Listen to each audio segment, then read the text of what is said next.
One of the wolves launched towards James, who punched it, sending the wolf crashing into the forest.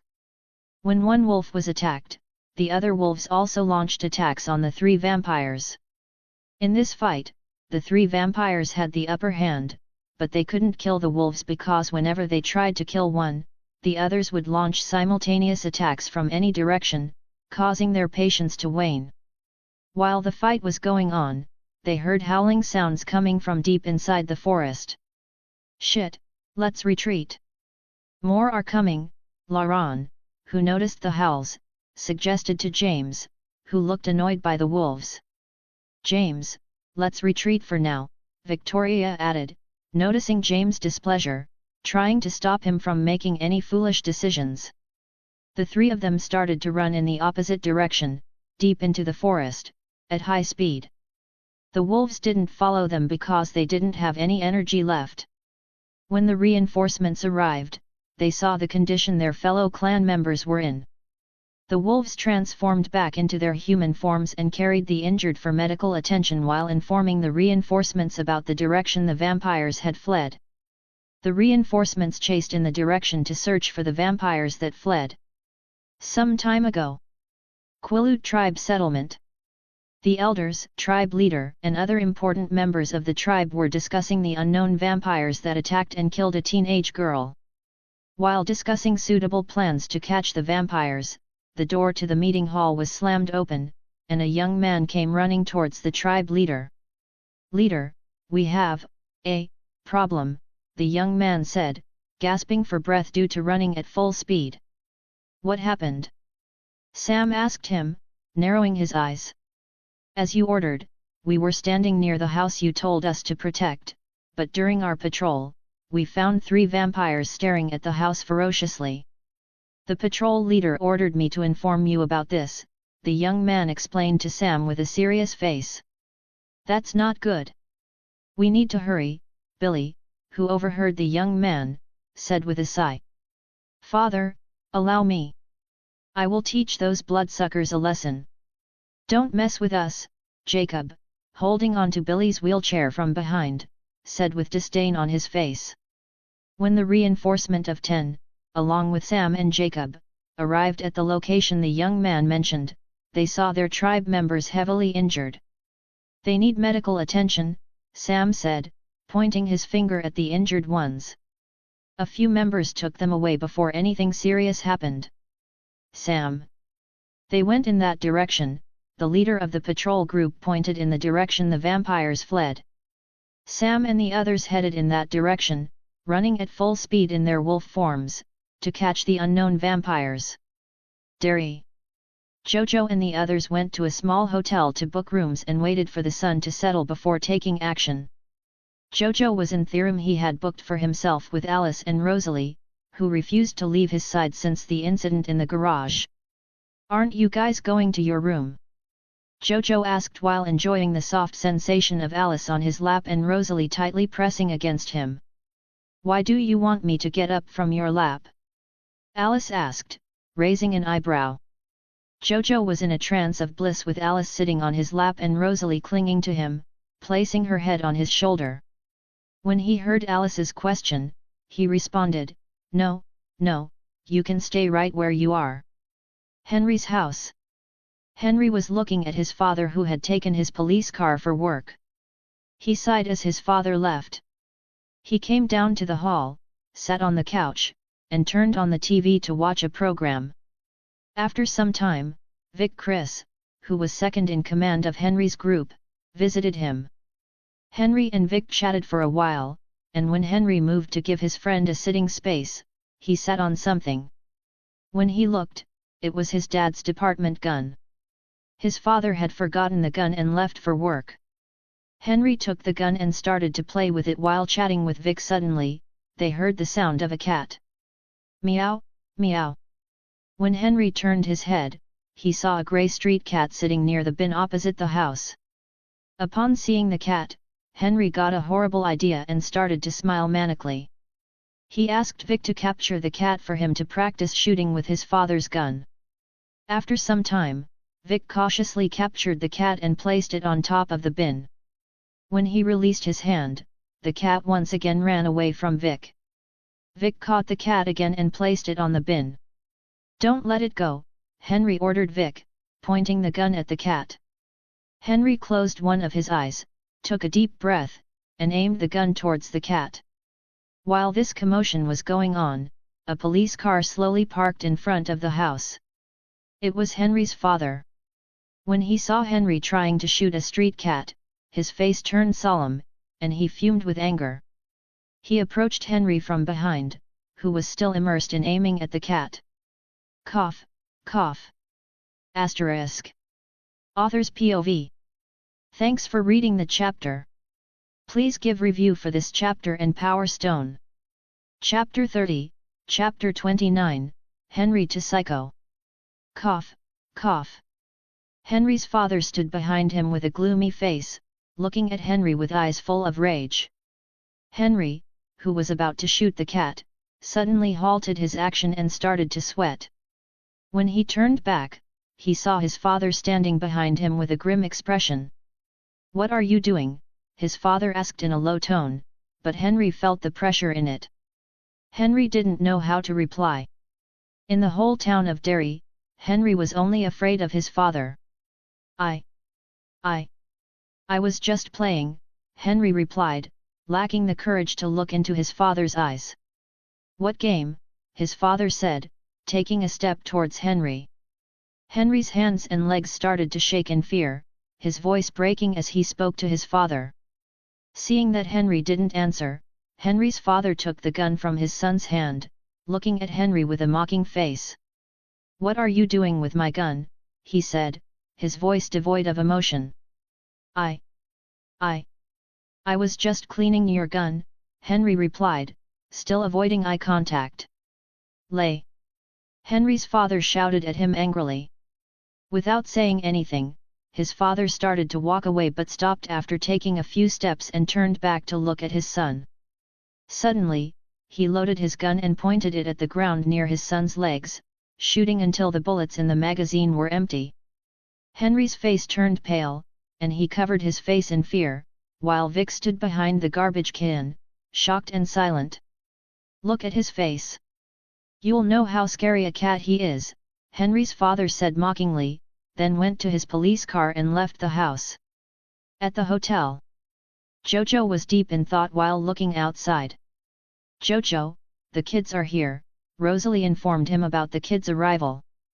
"Okay, let them in," Jojo said, taking a seat on the couch. Bill, Ben, and the others arrived, except Eddie, who came to the hotel to visit Jojo with a confused look, wondering why Jojo had invited them there. "Where is Eddie and the girl?" Jojo asked, raising an eyebrow.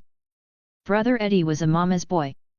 His mother came to Eddie when she heard about the stone fight we had with Henry and his gang, and as for Beverly, we don't know," Richie, who had transformed into a fanboy, said with a twinkle in his eyes. Underscore underscore underscore underscore underscore. Underscore underscore underscore underscore underscore. Underscore underscore underscore underscore underscore. Everyone present was shocked to see Richie's change in behavior, a complete 180-degree turn. "Be careful. Pennywise has already marked you guys as his prey," Jojo warned them once again. "Always keep something for your protection with you," Jojo advised them. Jojo sighed with a tired expression, thinking about the troublesome abilities of Pennywise, who could use unbelievable tricks and escape like a cockroach in his base, where fear filled the air. He might be much stronger inside than outside. What a drag! Jojo sighed, feeling weary. Jojo was pondering the troublesome nature of fighting Pennywise in his own domain, filled with fear. "Jojo, what are you thinking about?"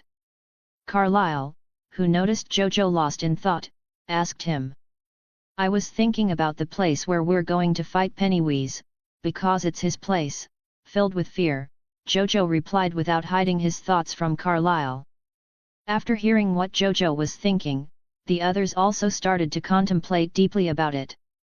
After all, they had just witnessed Pennywise's ability to play tricks. Henry's house. Henry was complaining and cursing his father, sitting with his friends on top of his red car. Suddenly, he felt someone calling him. When he turned to look around, there was no one. "What happened, Henry?" Vic asked Henry, confused by Henry's behavior. "He always scolds me and mocks me. One day, I will prove to him that I am not scared of him," Henry said, kicking the front tire with anger. He noticed a red balloon hanging on top of the mailbox. Somehow, he felt a connection to it. Henry was drawn to the red balloon and slowly started to walk towards the mailbox. "Hey, Henry, where are you going?" Vic questioned Henry, seeing Henry walking towards the mailbox, completely ignoring his friend's calls.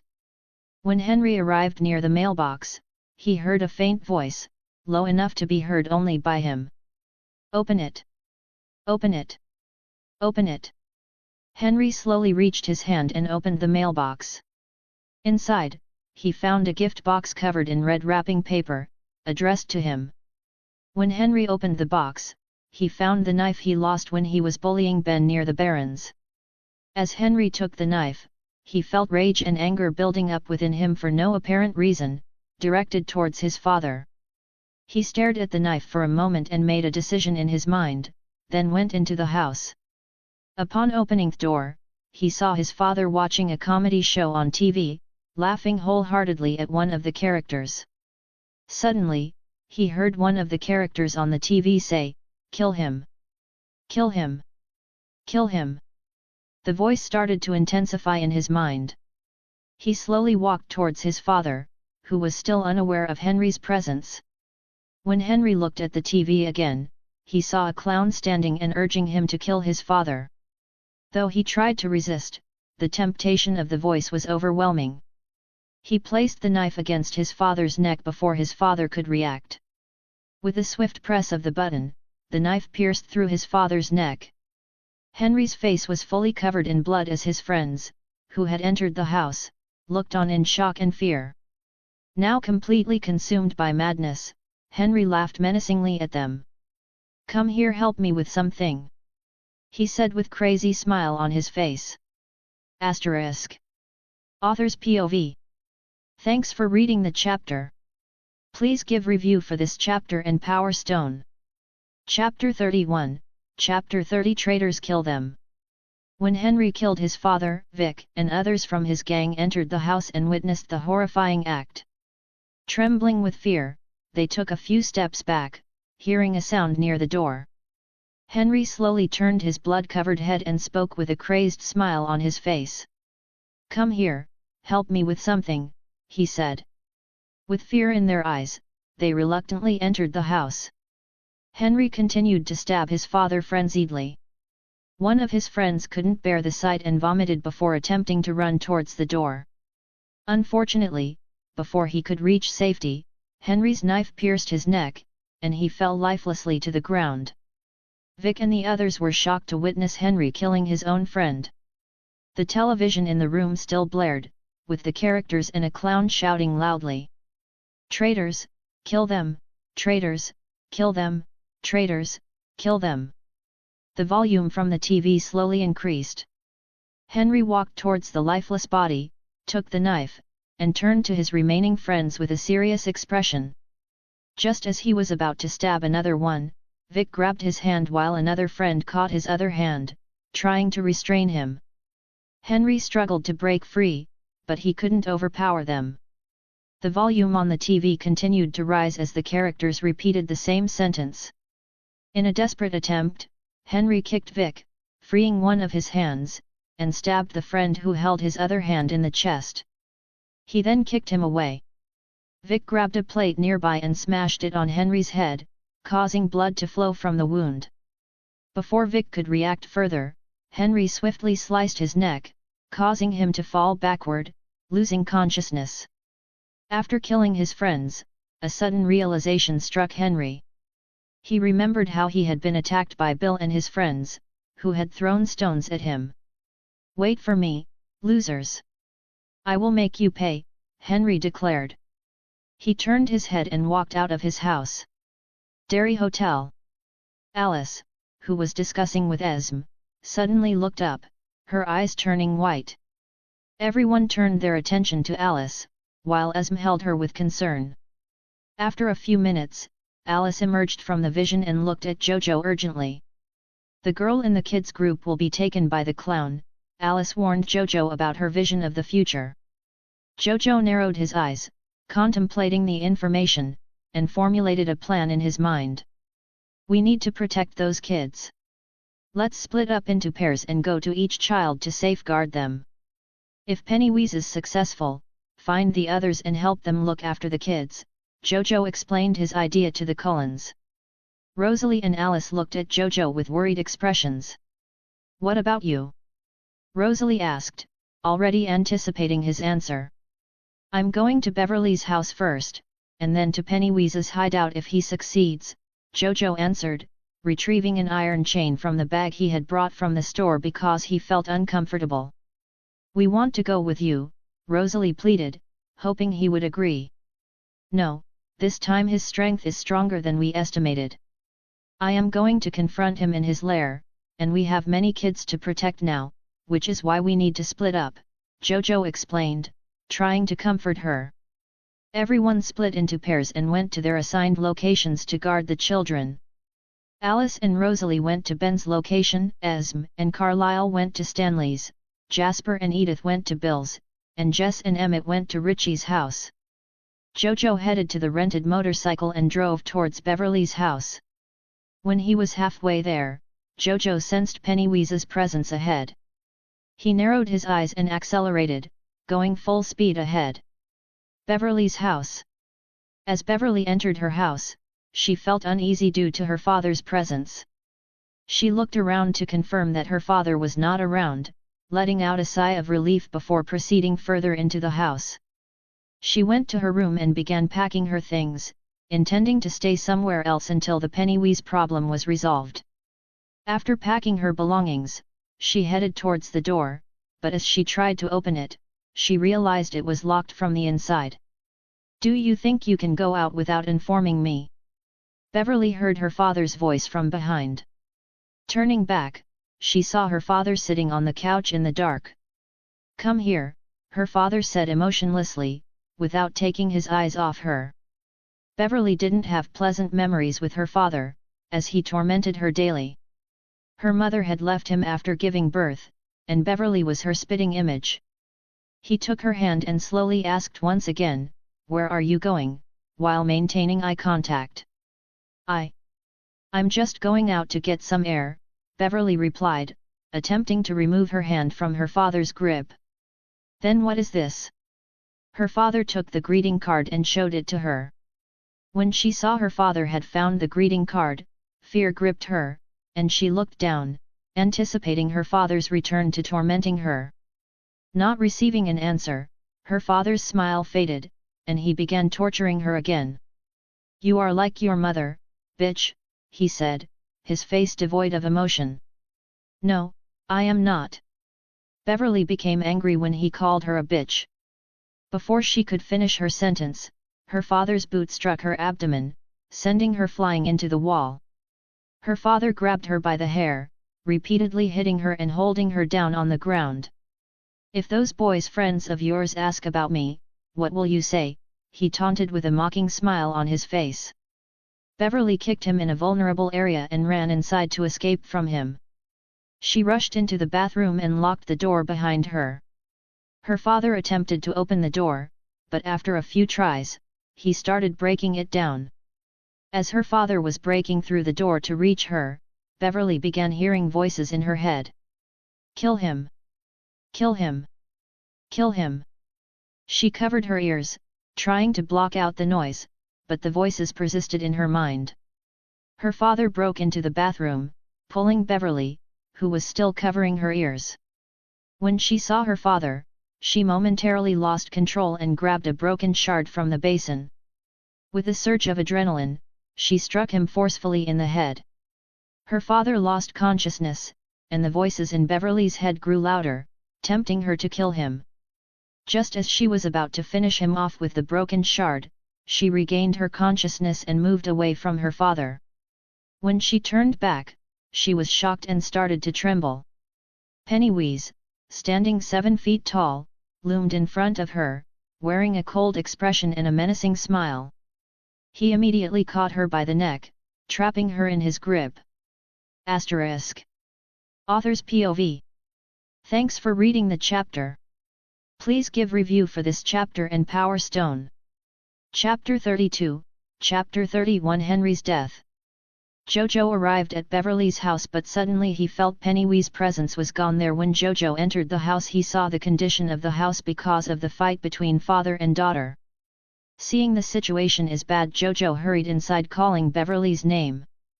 Beverly! Beverly! He shouted and entered one of the rooms whose bathroom door was broken by force. When he hurriedly entered the bathroom, he saw Beverly's father laying on the ground corpse. Jojo went near him and checked the pulse in the neck of Beverly's father and have a high. He is just unconscious. Jojo looked around and checked for any clues. Suddenly a drop of blood fell on top of his nose from the ceiling. "You die if you die" was written on the ceiling in bold letters in blood.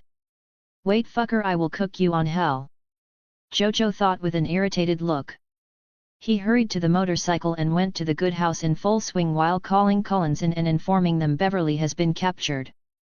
When he was halfway away, he saw Bill, who was coming on the opposite side of his bicycle. "Bill, stop, where are you going?" Jojo stopped his motorcycle, blocking Bill's way, and asked him with a serious expression.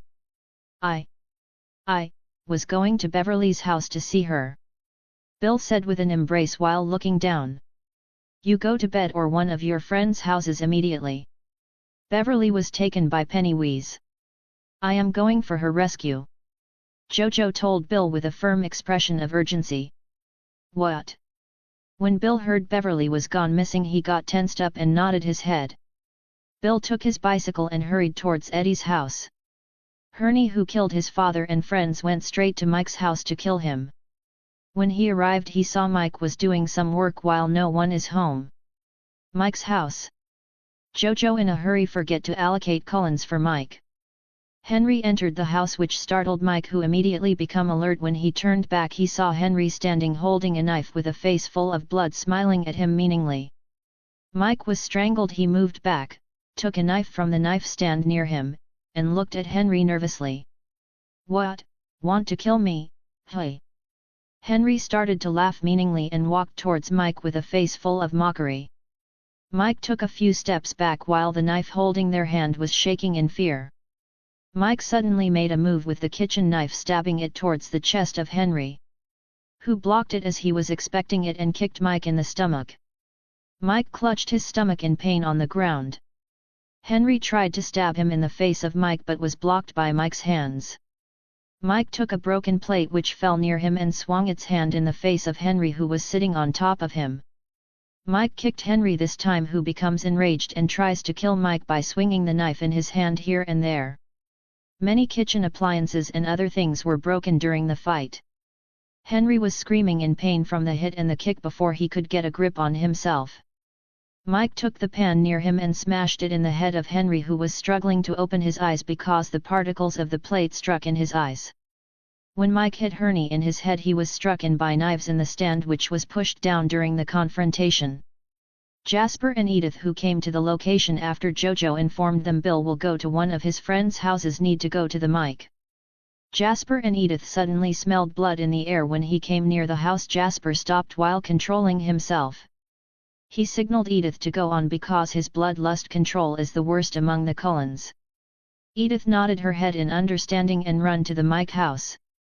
When she arrived, she saw Mike crying, holding his legs while sitting in one of the corners while a dead body was laying before him. "What happened?" Edith asked while looking at Henry's dead body. When Mike saw Edith, he became auctions and started to scream in fear. "I didn't mean to kill him, I didn't mean to kill him, I didn't mean to kill him." Edith, who saw Mike was not in the state of answering, started to read Mike's thoughts to see what happened. After some time of reading his mind, she concluded. This boy named Henry here came to Mike's house to touch him and kill him. "Okay, calm down, nothing will happen, you are not wrong." Edith started to comfort Mike. Mike started to calm down. She wrapped Henry's body with a plastic cover, carried him at high speed, went towards the waterfall, tied the body of Henry with rope, and threw him into the water in the deepest part of the lake. She then turned to the house and started to clean the house covered in blood and erased the stains and clues from the floor and knives. After that, she nursed Mike with a first aid kit in the kitchen and called Jasper, who was maintaining quite a distance from them while this was happening. Jojo arrived at the well house, which looked quite old with broken windows and no attended garden in the front. Jojo entered the good house premises and started to walk to the door of the house, which was red. Jojo entered the house and didn't even waste a single second. He turned to Ghost Rider to deal with the Pennywise. He looked around. There are many missing posters present in the hall which were flying here and there. It even consists of a recent missing poster of Patrick. Jojo started to walk on the floor filled with missing posters. While in his every step, it started to burn in fire. "Welcome to my place, how is it?" Jojo heard a voice alone with a hint of taunting sounded. "Bad." Jojo replied casually without caring about the tricks Pennywise was scheming. ***. Author's POV. Thanks for reading the chapter. Please give a review for this chapter and Power Stone. Chapter 33, Chapter 32, Fear of Pennywise. When Jojo heard Pennywise's taunts, he completely ignored him and walked inside the house. While walking inside, he suddenly heard the sound of things falling. Without wasting any time, Jojo entered the room. As Jojo entered, the door behind him shut, and zombies of Pennywise's victims began emerging, breaking through the walls and floor of the room. Jojo swiftly swung the chain, covered in hellfire, at the zombies, causing them to crumble to ashes upon contact. "Ray-a-a-a, ray-a-a-a, ray-a-a-a. Don't waste my time. Come pay for your sins." Jojo roared in annoyance and easily broke down the door that had shut upon his entry, sending it flying. He continued deeper into the house, but there was no response from Pennywise. "Why are you helping them? Aren't you one of us?" Pennywise questioned Jojo from the darkness. Confusion is evident in his voice. Upon hearing Pennywise, Jojo sneered inwardly at the clown's mistaken belief that he was one of Pennywise's allies. Jojo arrived at a door with the words "very scary, scary," and "not scary" written in bold letters using blood. "Fool, trying to make me choose the wrong path," Jojo said, and confidently walked straight into the room marked "not scary." As he entered the room, darkness enveloped him.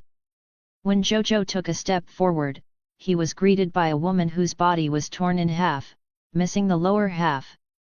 Blood continuously flowed from her body. Undeterred, Jojo walked toward the chained woman. Suddenly, the woman came to life, screaming with a haunting voice. "Shut up!"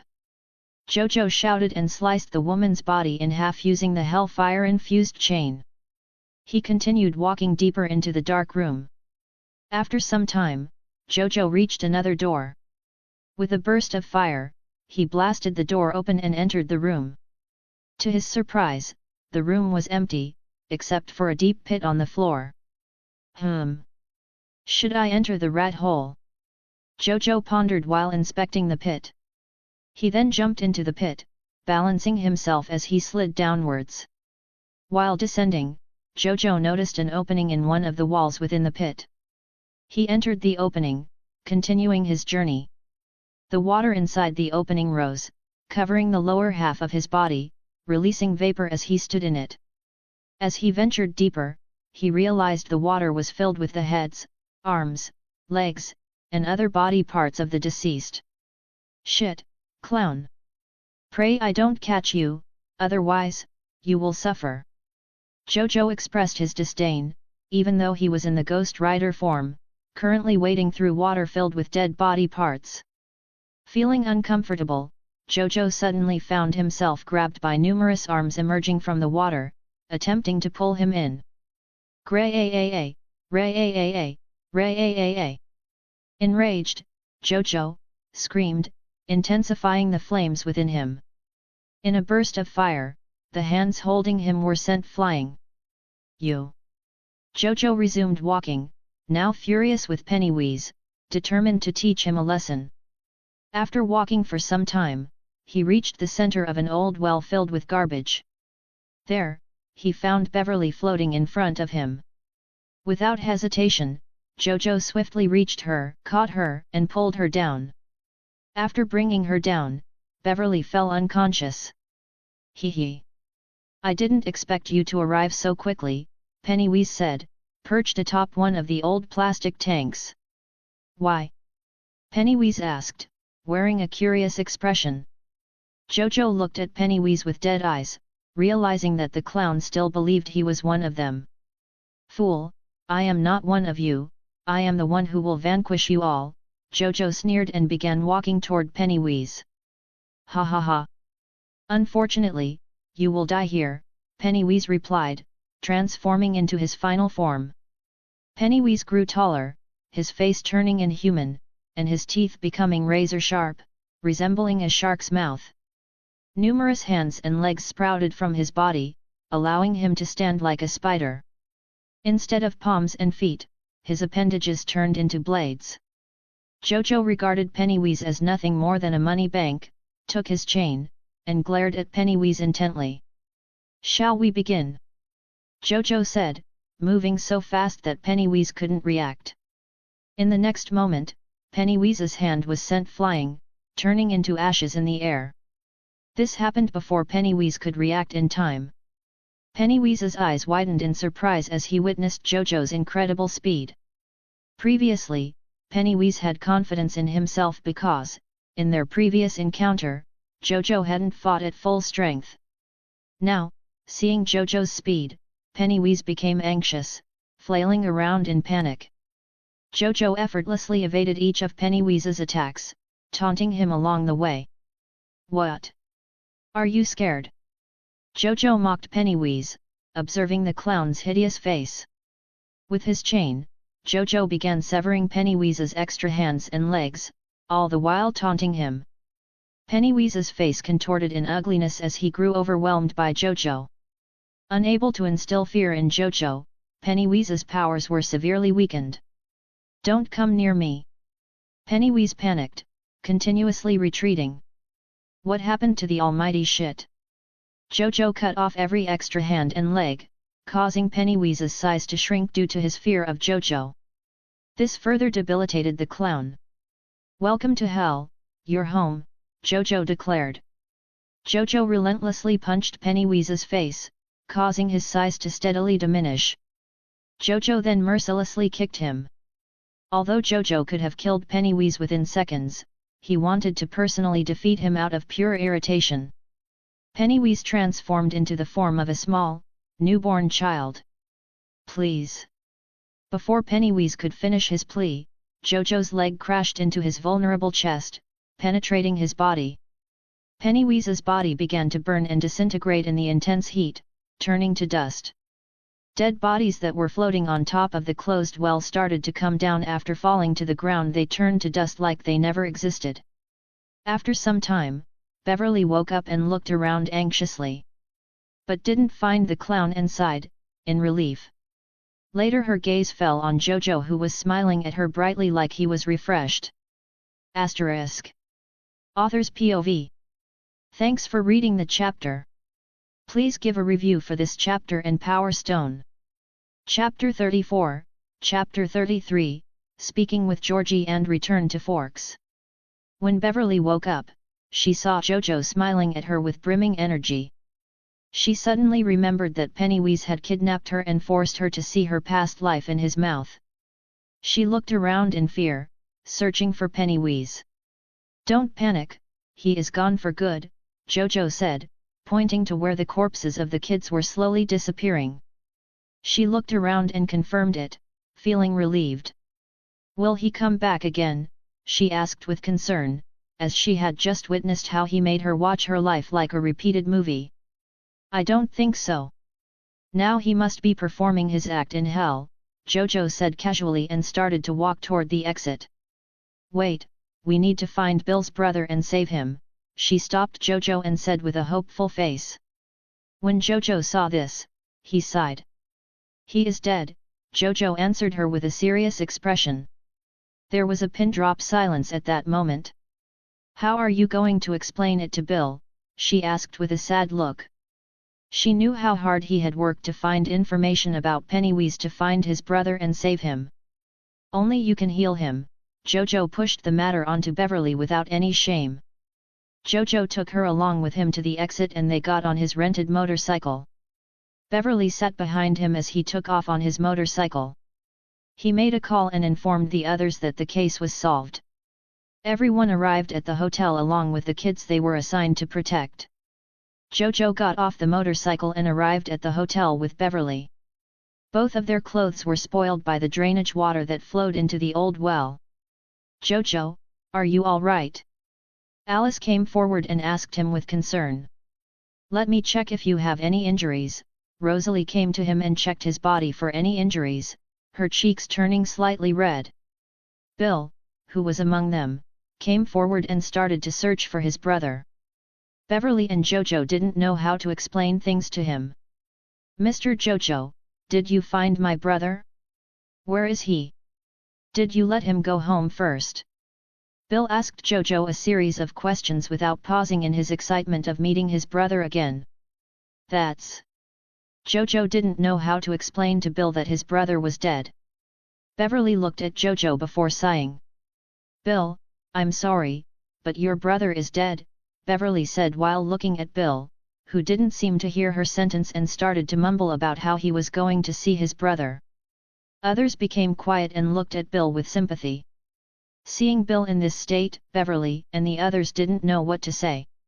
"He is dead, Bill." Beverly put her arms on Bill's shoulders and shouted at him, shaking him. Bill started to cry on the spot, while his friends tried to console him. Suddenly, Jojo felt someone touch his hand. He thought it was Alice or Rosalie, so he grabbed the hand firmly, enjoying the softness of it. "Ah! Jojo, what are you doing?" Alice asked Jojo with a weird look on her face, pointing her finger at him. "Hey!" Jojo got confused and looked around, seeing the other Cullens also looking at him weirdly, with Rosalie standing next to Alice. "What happened?" Jojo asked, still sounding confused. Wait, if Alice and Rosalie were standing there, then who was gripping my hand?" Suddenly, Jojo realized with wide eyes and looked at his arm, where the hand was grabbing. It was the hand of a small boy wearing a yellow jacket, holding his hand with a surprised look on his face. It was Georgie. "What? Did I just simp with the hand of a child?" Jojo massaged his temples, thinking about how he reacted when he held the hand, thinking it would be Alice's or Rosalie's hand. "Can you see me?" Georgie asked with a surprised look. "Yeah, I can." "Do you have any wishes?" Jojo asked, sitting down to match Georgie's height, speaking in a low tone. The Cullens noticed that Jojo was speaking, looking in the direction where no one was present. "Why are you speaking to yourself?" Emmett, who saw this, asked Jojo, placing his hands on Jojo's shoulders. "Well, Bill's brother's spirit was here, and accidentally, I caught his hand just now," Jojo said, attracting the attention of Bill and his friends. "Can you tell him my thanks for searching for me, even though my parents lost hope? And my wish is for him to move on from my death," Georgie said, looking at Bill, who had teary eyes. "Can you see my brother? What is he saying?" Bill asked Jojo with anticipation. "He said thanks for searching for him, even though your parents lost hope for him. His final wish is for you to move on from his death," Jojo explained Georgie's wish to Bill, who started to cry once again. His friends started to console him. After 2 days. After solving the case, Jojo and the Cullens stayed in Derry for 2 days, enjoying sightseeing and picnicking in the forests of Derry before returning to Forks. Rosalie dropped Jojo off at his house and went to the Cullens' house after giving him a quick peck on the cheeks along with Alice, and the car took off. Jojo entered the house with a smug look as if he had accomplished something extraordinary. "Welcome home, sir. Jojo, you've arrived. How was the trip?" Alex came running towards Jojo when he saw him. "Well, our first case was successfully solved," Jojo said, looking at Kong and Jenny approaching him. After some interaction with them, Jojo looked at the clock and noticed that there was still time before school started. "Sarah, is there any update I need to know?" Jojo asked while heading towards his room to get ready for school. "No, sir." Bella's house. Bella hurriedly approached the truck, but her leg slipped and she fell on the road. "Hoop." Charlie quickly left the truck and helped Bella up. "Are you all right?" Charlie asked with a chuckle. "Yeah, I'm good," Bella said with a slight pain in her tone, still maintaining her emo look. "Ice didn't help with my coordination," she said with an awkward smile. "That's why I had to put new tires on the truck," Charlie said, pointing to the truck's tires. Bella got into her car and started driving towards Forks High. Asterisk. Author's POV. Guys, today I'm currently working on a new novel based on Indian mythology and our MC is Lord Shiva. Name, Rudra, the mightiest of mighty. Rudra, the protagonist of the story, is believed to be the reincarnation of Lord Shiva. However, he was born without any memories of his past life. In a previous incarnation as Lord Shiva, he unintentionally incurred a curse from his wife, goddess Parvati. After a momentary disappearance from her sight, an uproar ensued in the realm of the gods, as goddess Parvati panicked and could no longer sense Lord Shiva's presence. Disclaimer: it is important to note that this story is a fusion of the modern world and Indian mythology. The intention is not to harm or offend anyone's religious beliefs. Moreover, the protagonist, Rudra, is portrayed as super overpowered in this narrative. Thanks for reading the chapter. Please give a review for this chapter and Power Stone. Chapter 35, Chapter 34, Edward's Luck. Forks High School. Jojo arrived at the school's parking lot in a wet, drenched dress due to the sudden rain when he was halfway there. Fuck. Jojo looked at his spoiled dress at the entrance to the school. While Jojo was cursing his luck, the Cullens arrived, which attracted everyone's attention. Emmett and Jess, sharing the same umbrella, came followed by Jasper and Edith. Rosalie and Alice came behind them from Rosalie's red car, each carrying their umbrella. "Jojo, I like your dressing sense," Emmett commented, looking at Jojo's spoiled dress in the rainwater. _______. How are you sharing your umbrella with your massive body? Jojo looked up and down at Emmett, who wasn't even covered by the rainwater. "Specially made for me," Emmett raised his chest proudly while showing his umbrella. Jojo didn't comment on it and started to walk towards his class, ignoring Emmett. "Hey, wait!" Emmett followed him. In front of the door, Eric was trying to get Bella's attention by forcibly talking to her. She looked uncomfortable. Suddenly, Mike came splashing water at Bella, who nearly lost her cool. "Excuse me." Jojo went past her and entered the class, followed by Emmett, Jess, and Alice. When Jojo went past Bella, he felt a gaze on him and turned to look in that direction by instinct. It was Edward, who was looking at him without even blinking. "What the fuck?" Jojo looked at Edward weirdly and sat at his place. Alice sat beside him. "When did your brother come?" Jojo, still looking at Edward, asked Alice, who was beside him. "He came today from Alaska," Alice said while attaching herself like glue to Jojo's arm. "By chance, is your brother gay?" Jojo asked in a low voice, pointing his thumb towards Edward, who entered the class still looking at him. Puffed, "Ha ha, ha ha ha." Emmett, who was sitting before Jojo, started to laugh loudly while covering his mouth and looking at Edward, who just sat down. Edward, who heard the comment, suddenly had his face darken. Bella, who was tortured by the boring Eric, came towards Edward and sat next to him. While this was going on, the biology teacher entered the classroom with a box of onions and started to pass the onions to every table. "Looks like we are going to be partners," Jojo chuckled, teasingly. "Now and forever," Alice said in a low voice, but Jojo heard her, and he suddenly started to smirk. If Rosalie knows we are partners in this class, she will blast her chemistry class and come here and sit on the other side of the bench.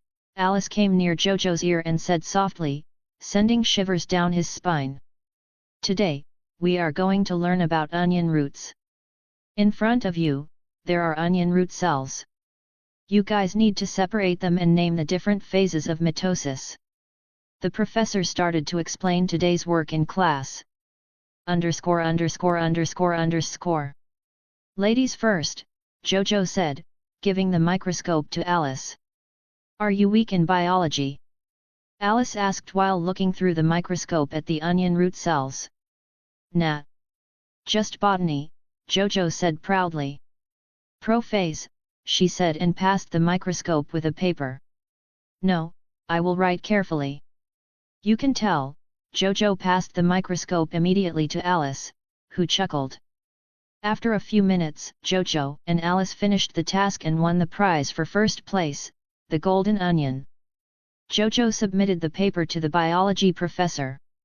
Congratulations, Miss Cullen and Mr. Satoru. You are the first to complete the task. The golden onion is yours. The rest of the classes went by with Jojo sleeping peacefully. The bell rang at the end of the classes for the day. Jojo and the Cullens were chatting with each other, except for Edward, who walked through the school's exit.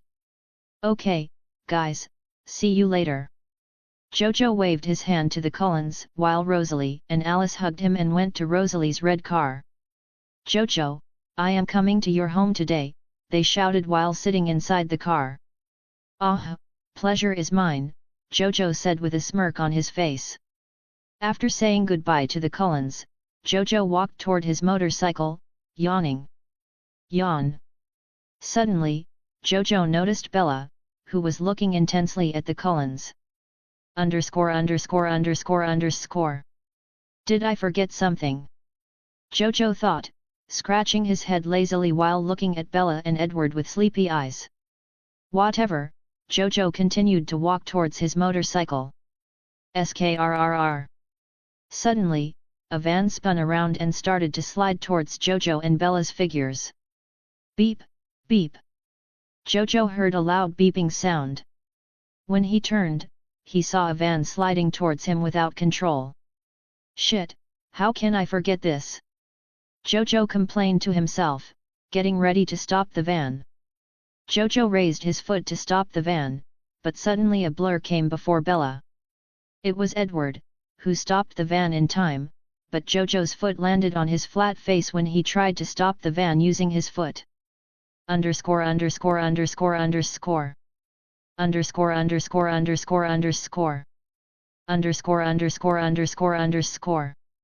Immediately, Edward vanished from the place where he stopped the van using his hand. Jojo, Bella, and Tyler sat on different hospital beds, while doctors and nurses checked their pulses and any signs of injuries. Then the door to the medical bay was opened, and a man with a police officer uniform came in with an anxious look on his face. He was Charlie, Bella's father. Bella, are you okay? Charlie asked with a worried look on his face. While walking towards Bella, he saw Tyler sitting with a face full of regret for what he had done. You and I are going to have a serious talk, okay? Charlie pointed to Tyler with an angry-filled face. I am fine, Charlie. It was just an accident, Bella said with an annoyed look on her face. I'm sorry, Bella. I tried to stop, Tyler apologized to Bella. I know, it's okay, Bella replied to Tyler. No, it's not okay. If you weren't lucky, you could have been seriously injured, Charlie shouted in anger. Asterisk. Author's POV. Guys, today I'm currently working on a new novel based on Indian mythology and our MC is Lord Shiva. Name, Rudra, the mightiest of mighty. Rudra, the protagonist of the story, is believed to be the reincarnation of Lord Shiva. Moreover, the protagonist, Rudra, is portrayed as super overpowered in this narrative. Thanks for reading the chapter. Please give a review for this chapter and Power Stone. Chapter 36, Chapter 35, Charlie the Executioner. Bella tried to cool down her dad. Charlie. You could have died, do you understand that? Charlie said in a strong voice. Yes, but I didn't, Bella tried to retort. No matter how Bella tried to cool down Charlie's anger, she couldn't. Charlie looked at Tyler with anger-filled eyes. You can kiss goodbye to your license, do you understand? Charlie started to shout at Tyler, still angry. Tyler could only lower his head in guilt. No matter how he tried to explain, Charlie would counter it. So he could only lower his head in guilt. Charlie suddenly noticed an extra person lying next to Bella's bed. He turned his gaze toward him. What are you doing here? Did you drive very fast and have an accident? Charlie exclaimed, looking at Jojo with wide eyes. The right eye of Jojo twitched. Sir, Before Jojo could say something, Charlie focused on him and started giving driving lessons for nearly half an hour. Father, he was also there when the accident happened. To be honest, he was the closest one to the van. Bella, who saw her father's anger, tried to defend Jojo. And not showing any signs of stopping his advice, Charlie came like a savior in Jojo's eyes and saved him. Is that true? Charlie looked at Jojo, who immediately nodded his head. Suddenly, the medical bay door was opened, and a handsome man wearing a doctor's coat entered and started examining Tyler, then Bella, and Jojo. I didn't expect we would meet again like this, Jojo, Carlisle chuckled at Jojo while examining him. Jojo smiled awkwardly, looking at Carlisle. Do both of you know each other? Charlie asked with a curious look. While Bella also looked at the conversation between them with interest because she wanted to know how Jojo knows the Cullens family. We are family friends. We just returned from our vacation in Derry, Carlisle explained to Charlie, who asked about it. While Carlisle was checking Bella, he suddenly said that Edward was the one who saved them. When Carlisle heard it, he froze for a second in shock and made eye contact with Jojo to confirm if what Bella said was true. When Jojo saw Carlisle looking at him to confirm what Bella said, he didn't even think for a second and nodded his head in confirmation, which Bella and Charlie didn't notice. A proud moment for a father. A father must know about his son's heroic deeds, Jojo patted himself on the back in his mind. When all three of them exited the medical bay and sat on the chairs, waiting for their reports, near Carlisle's visiting room, all the Cullens were waiting for him. Unlike in the series, everyone here didn't have a serious look. On the contrary, everyone was laughing at a certain someone who had a dark mark of a boot on his face like a tattoo. Everyone entered the room after Carlisle arrived. Emmett was moving his face in Edward's direction and laughing at his face. Why are you all laughing? Carlisle asked with a curious look. Suddenly, his attention was attracted to Edward's face, which had the mark of a boot on it. Is this some kind of tattoo that's in trend? Carlisle asked, looking at Edward's face curiously. When Edward heard this, he lowered his head in embarrassment. What happened? Carlisle turned to the rest of the Cullens and asked, looking confused. Emmett was the first one to speak. Carlisle. Haha. You know. Haha. He tried to act like Prince Charming, saving the princess, but failed miserably, Emmett said, still laughing. I don't understand. Explain clearly. Carlisle didn't understand what Emmett was trying to say, but he was sure something interesting happened when Edward saved her today. You see. Emmett, after trying hard to control his laughter, started explaining how the van came drifting and lost control, heading towards Jojo and Bella. When the van was about to hit Jojo and Bella, Jojo tried to stop the van with his foot, while Edward rushed in like a prince to save his princess and stopped the car. What is so funny about this? Carlisle asked Emmett, looking at him weirdly. Jojo, who tried to stop the van with his foot, unexpectedly had Edward come in front of him and stop the van, but Jojo's foot landed perfectly on Edward's face. Puffed. Carlisle suddenly started to laugh and quickly controlled himself. Edward, did anyone else see this other than Jojo and Bella? Carlyle asked Edward with a serious expression. No, I read others' thoughts, and no one else knew about me other than them, Edward answered while trying to wipe the mark off his face. While Carlyle and others were speaking, Rosalie quietly moved out of the room without anyone noticing and went toward Jojo, who was speaking with Bella. When Rosalie saw this, her eyes narrowed in jealousy. Jojo, Rosalie called Jojo immediately when she saw him chatting happily with Bella. This was heard by the other Cullens, who noticed Rosalie's absence in the meeting, and they could only share. Rosalie went near Jojo and sat next to him while holding his arm. _______. Oh, Bella, meet Rosalie, Edward's sister, and my girlfriend, Jojo introduced Rosalie to Bella. Bella became shocked when she heard what Jojo said. When Rosalie heard Jojo, her face turned red, and her narrowed eyes softened as she placed her face on Jojo's chest in embracement. He said, we are officially a couple, girlfriend, me. This was the only thought on her mind.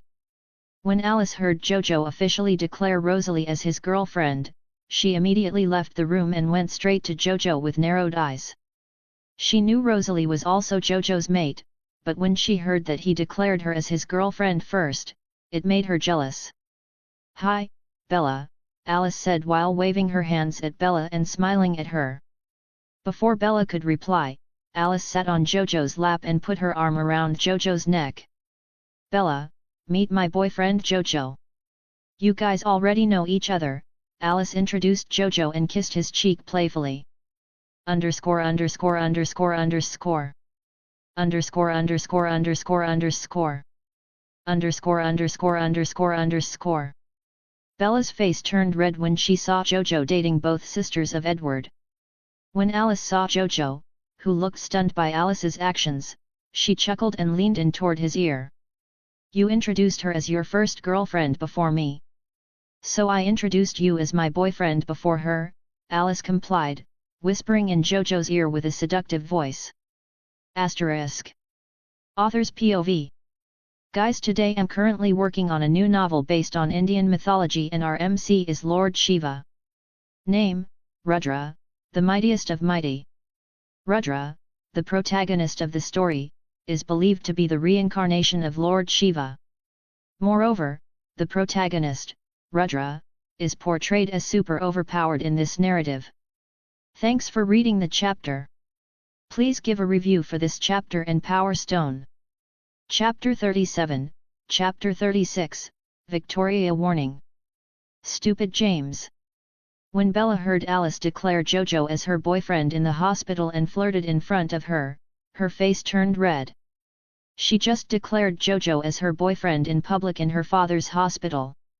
Wait, isn't Jojo introducing Rosalie as his girlfriend? That means he is dating them both simultaneously. Bella went into her imagination with a red face. When Rosalie saw Alice's action, she refused to lose to her and pulled Jojo by his collar, kissing him on his lips. I won't lose to you, Alice, Rosalie said with a smug look on her face. While Bella saw all this with an awkward expression, she didn't know what to do. Should she move from the place and give them space, or should she sit there and act like nothing happened? Jojo didn't know why both of his girlfriends suddenly became aggressive.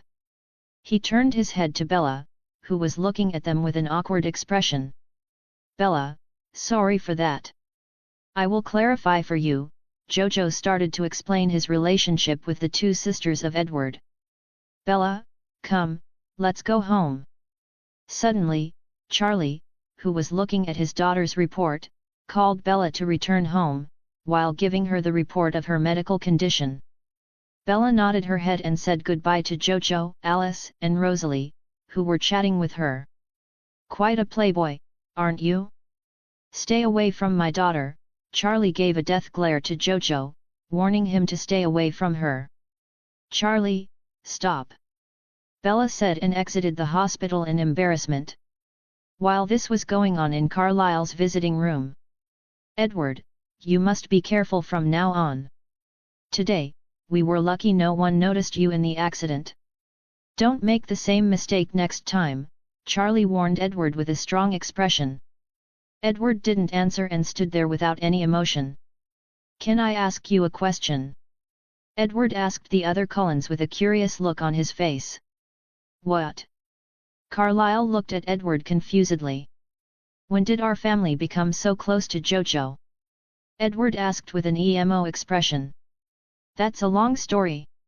You missed it, though. Emmett, who was standing on the side, placed his hands on Edward's shoulder. Emmett started to explain how Rosalie and Alice wanted to follow Jojo to the place where he was going to deal with a supernatural case, how they joined DMC, left for Derry, and how the clown named Pennywise kicked their ass, and how the clown died to Jojo. Hearing this, Edward didn't show any expression on his face, but his eyes widened when he heard how Emmett and Jasper were lost to the clown they were speaking of. What about Alice and Rosalie? Did they tell him about their mate bond? Edward asked Emmett with a curious look. Yeah, they told him the day after you left, Emmett answered, trying not to look at the side of Edward's face which still had a mark. Forks Forest. Victoria, who had not felt any danger for the past 4 days, suddenly started to feel the killing intent on her. While James smelled Alice's return to Forks and smiled a sinister smile, looking in the direction of the Cullens' residence. Looking at James and Victoria showing different kinds of emotions, one with a sinister look while the other with a frightened look on her face, Laurent asked with a hint of curiosity, "What happened, guys?" Alice returned to Forks. "Let's go and say hello to them." James was about to move towards the Cullens' residence but was stopped by the hand on his shoulder. "Don't, James. I feel the same killing intent I felt 4 days ago. We should hurry up and leave Forks as soon as possible," Victoria said to him with a panicked expression. "Do you think whoever it is can handle all 3 of us?" "Hey!" James mocked Victoria while smiling at her. "Let him come. I will see how strong he is." James cracked his knuckles with his hand. "No, James, be serious. We need to move out of Forks immediately, otherwise, we will die," Victoria shouted at James, who was getting ready to attack the Cullens. Seeing that Victoria didn't want to stay in Forks, Laurent also supported her decision to move. Looking at both Laurent and Victoria wanting to leave Forks, James sighed in disappointment. While James was thinking, suddenly he got an idea and started to laugh menacingly. "Look, Victoria, I accept the decision about moving from Forks, but before that, we need to pay a visit to the Cullens. You guys need to accept it." Victoria was reluctant at first to accept the condition, but after thinking about it for some time, she accepted it because she wanted to leave Forks as soon as possible. "Welcome home, sir," Sarah welcomed Jojo. Jojo arrived at his house and when he entered, he saw Jenny, who was about to call him. "Why are you so late today? Did something happen at school?" Jenny inquired Jojo about his late arrival. "It's just a small accident at the school parking lot," Jojo said with a warm smile. He felt like Jenny and her family were his own family. When Jojo was about to sit on the couch, he had a vision of 3 vampires speaking about Alice and Cullens and plans to visit them. "Did I miss anything? Who are they?" Jojo started to think deeply about the 3 individuals from his previous life. Suddenly, Jojo remembered Victoria and the 2 vampires with her who targeted Bella, and one of the vampires who hunted Alice before she joined the Cullens, right? Jojo narrowed his eyes. "Jenny, some sinners have entered Forks.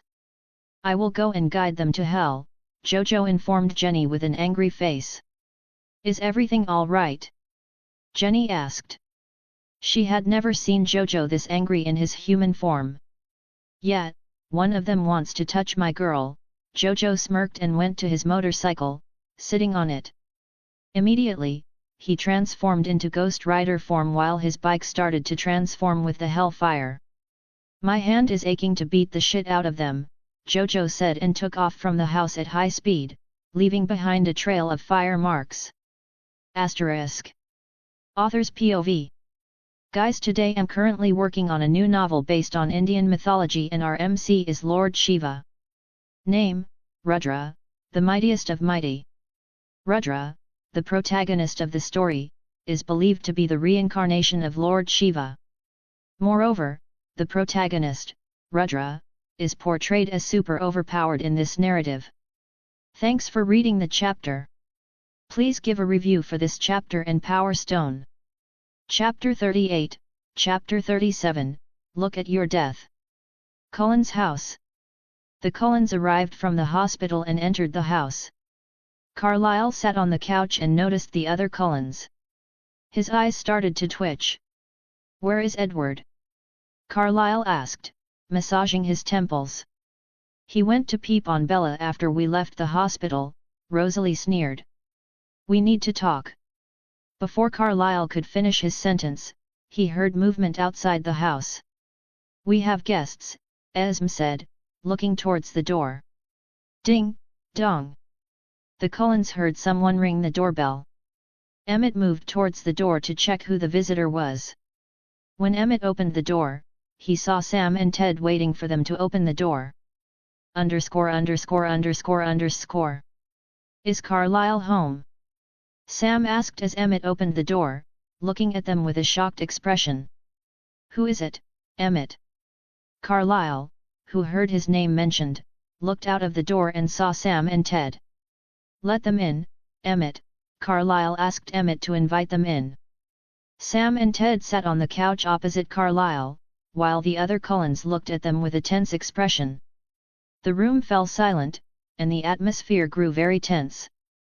"Sorry for the sudden intrusion, but we need to inform you about something very important," Sam said, looking serious. "What happened?" Carlyle asked, looking at the serious expression on Sam's face. "There were 3 unknown vampires who arrived in Forks and hunted down humans to feed on.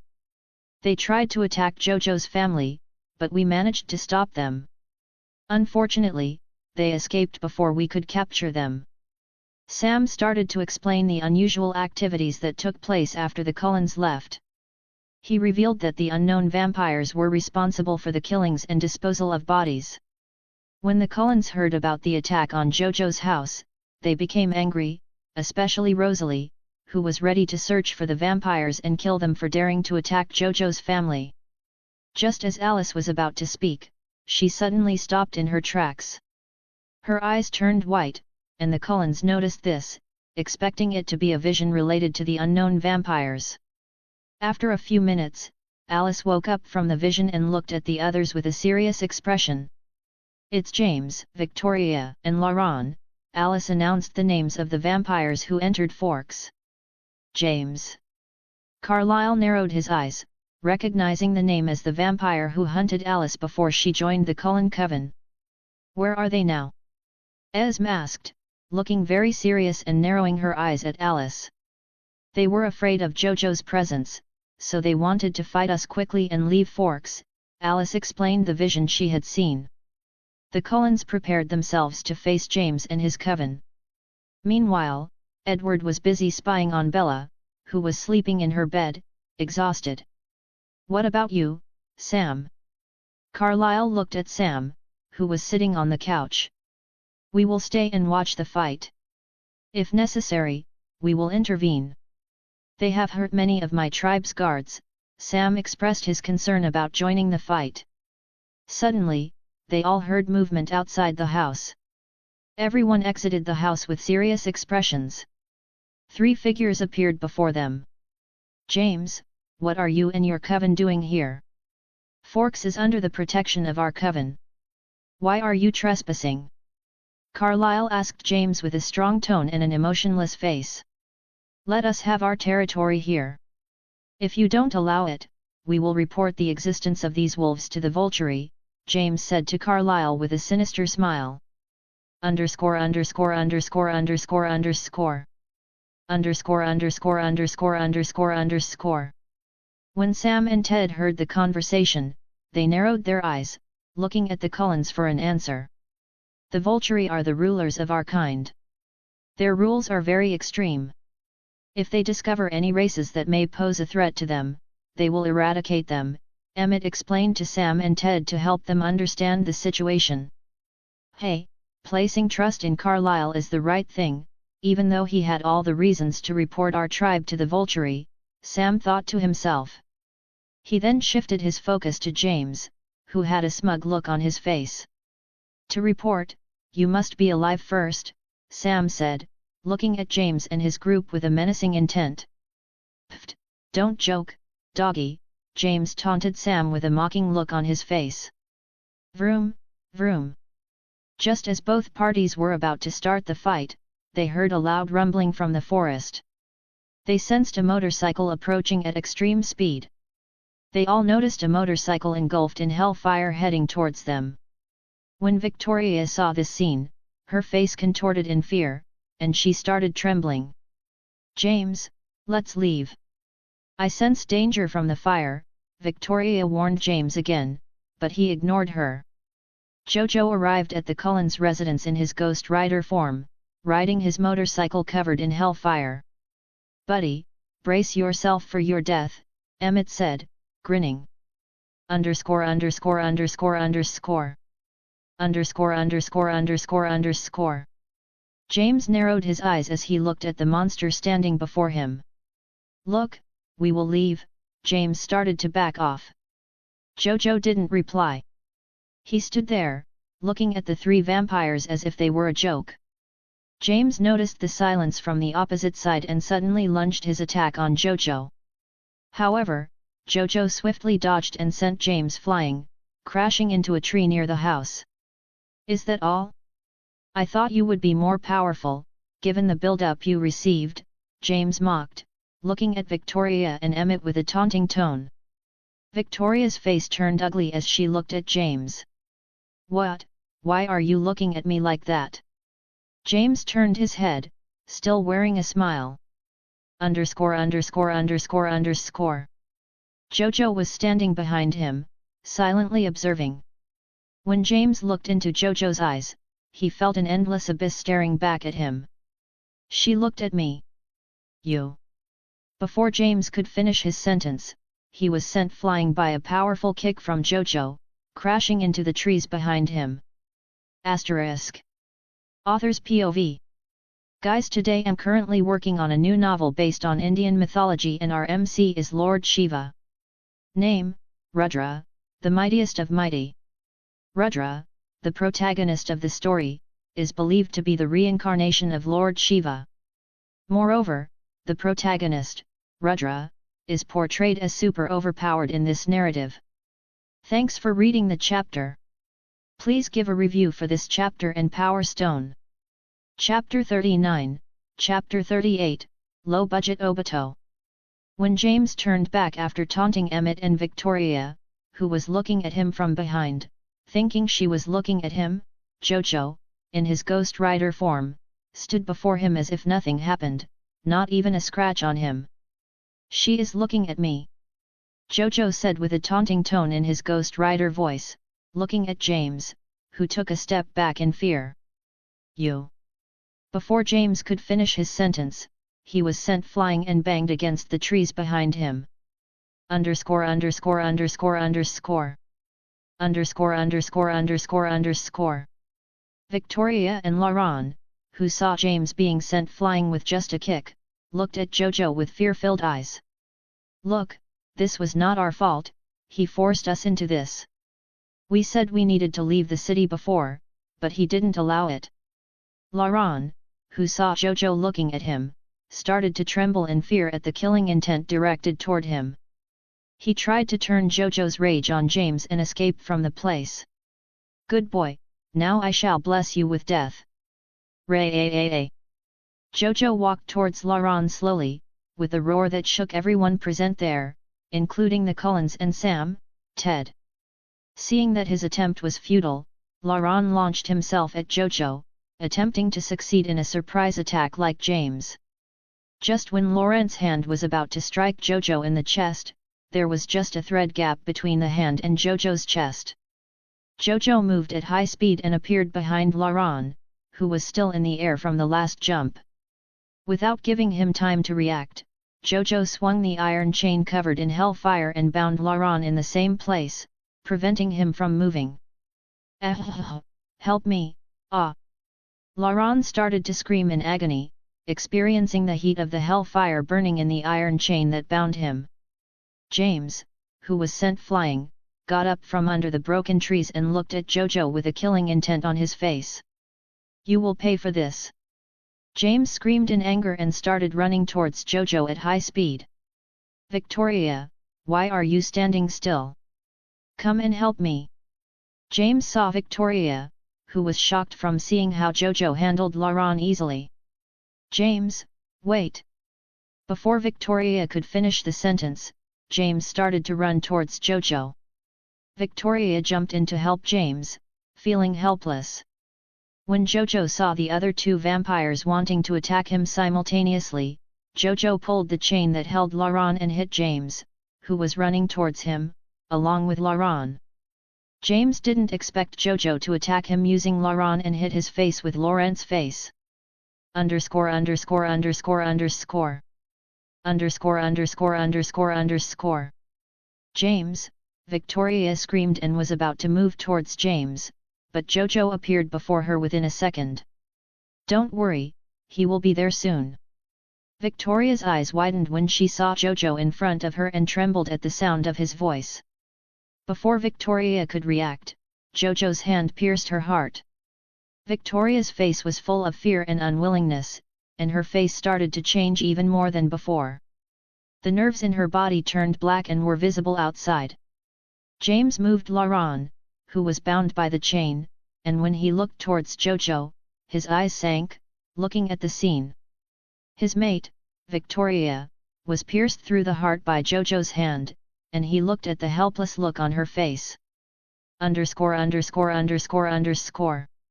James was stunned by the scene of his mate being killed before his eyes. His eyes turned red in rage, and he looked at Jojo. You will pay for this." James moved toward Jojo like a beast who had lost his humanity and mind. Jojo, who saw this, sneered inwardly. "Ah, you are trying to become a low-budget Obito, hey?" Jojo mocked James inwardly, slapped James' face, and grabbed his neck. The hellfire in Jojo's hand started to spread, burning James' body. "Ah, ah!" James started to scream in agony, twisting his body to escape from Jojo's grip on his neck. James' screams started to slow down, not because Jojo let him go, but because James' body was slowly cooked by Jojo's hands. Others who watched this scene could only gulp their saliva, looking at the sorry state James was reduced to ashes. Jojo turned his attention to Laurent, who was still struggling with the heat from the chain that bound him. He slowly walked towards Laurent and lifted him by gripping his collar. "Please, leave me, I will not come here ever again." Laurent cried in fear, looking at his two companions who died terribly. "Don't worry, your prayers will be answered in hell." Jojo let go of Laurent and placed his foot on top of his chest. He grabbed the chain that bound him and started to pull, increasing the force instantly. Laurent, who was screaming, was turned to ashes and crumbled in an instant. Jojo turned and looked at others watching from the sidelines. Jojo changed back to his human form in an instant. "Yo!" Jojo greeted the Cullens, who were looking at the scene where the fight took place. "Hello, Mr. Jojo, I am Sam Oli, the leader of the Quileute tribe." Sam was the first one to react and introduced himself to Jojo. "I am Jojo Satoru. You can call me Jojo." Jojo shook hands with Sam with a smile on his face. "Ah! Jojo, I wanted to meet you for quite some time. Last time, we weren't able to speak. Thank you for saving those girls back then." Sam bowed down and showed his sincerity in his thanks with a serious expression. "Jojo, when we went to Derry, we took the initiative to protect your friends from any danger."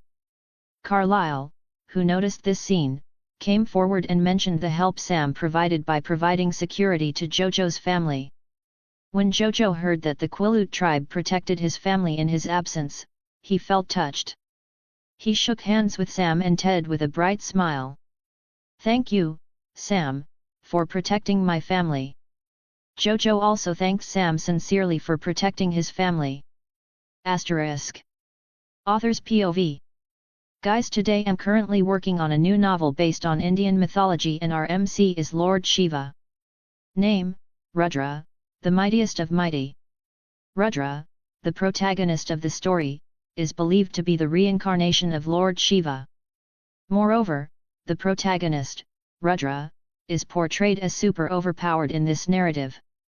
Thanks for reading the chapter. Please give a review for this chapter and Power Stone. Chapter 40, Chapter 39, You Guys Friends with Vampires. Jojo thanked Sam and the Quileute tribe for guarding his friends in his absence sincerely because he knew they cared about them. It's not even equal to what you did for us. Because of you, Forks can be out of a dangerous situation. Sam once again thanked Jojo for saving his tribe's women from those mysterious people. After a while, Sam and Ted left the Cullens' house, while Jojo left after them after chatting with the Cullens for some time. Jojo's house. Jojo entered his house while Jenny, Alex, and Kong were chatting with each other. Welcome home, sir. Hey, Jenny, Jojo is back. Kong shouted to Jenny, who went to the kitchen before Jojo arrived. When Jenny heard Kong, she came out of the kitchen and looked at Jojo with a concerned look. _______. Suddenly, Jojo realized that he left in a hurry with an angry look when he saw the vision of one of the vampires who wanted to hurt Alice. They must be worried about me, seeing me going with an angry look. Jojo looked at Jenny, Kong, and Alex, who were looking at him for an answer. There was an awkward silence. Hi. What happened, Jojo? You looked very angry when you left the house. Kong broke the silence, seeing the awkward atmosphere. There was a group of 3 vampires who wanted to target one of my school friends, Alice. So I went in a hurry. Jojo felt warmth when he noticed they were worried about him. With a bright smile, he explained why he left in a hurry. Jojo, you mean Alice Cullen, who came to our house with her parents from our DMC? Jenny remembered Alice, who came to the house before Jojo went to Derry. Yeah, it's her. Jojo nodded his head. Did you save Sister Alice? Alex asked, looking at Jojo with a worried expression. Yeah, I smashed them. Jojo said with a smug look. Wait, isn't Alice and her family vampires? Then why do a group of vampires want to hurt her? Jenny asked Jojo with a confused look. She was told by Jojo that Alice and her family are all vampires. _______. Hearing the conversation between Jojo, Jenny, and Alex, Kong was dumbfounded.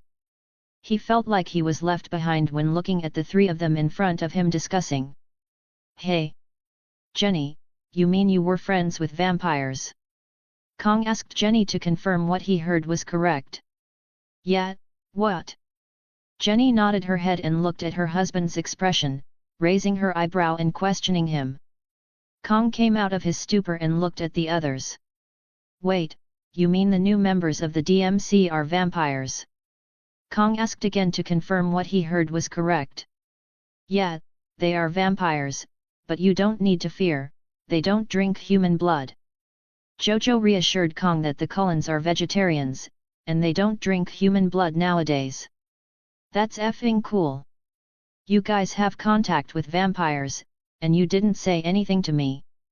Kong, with a look of betrayal, looked at Jenny and Jojo. ________.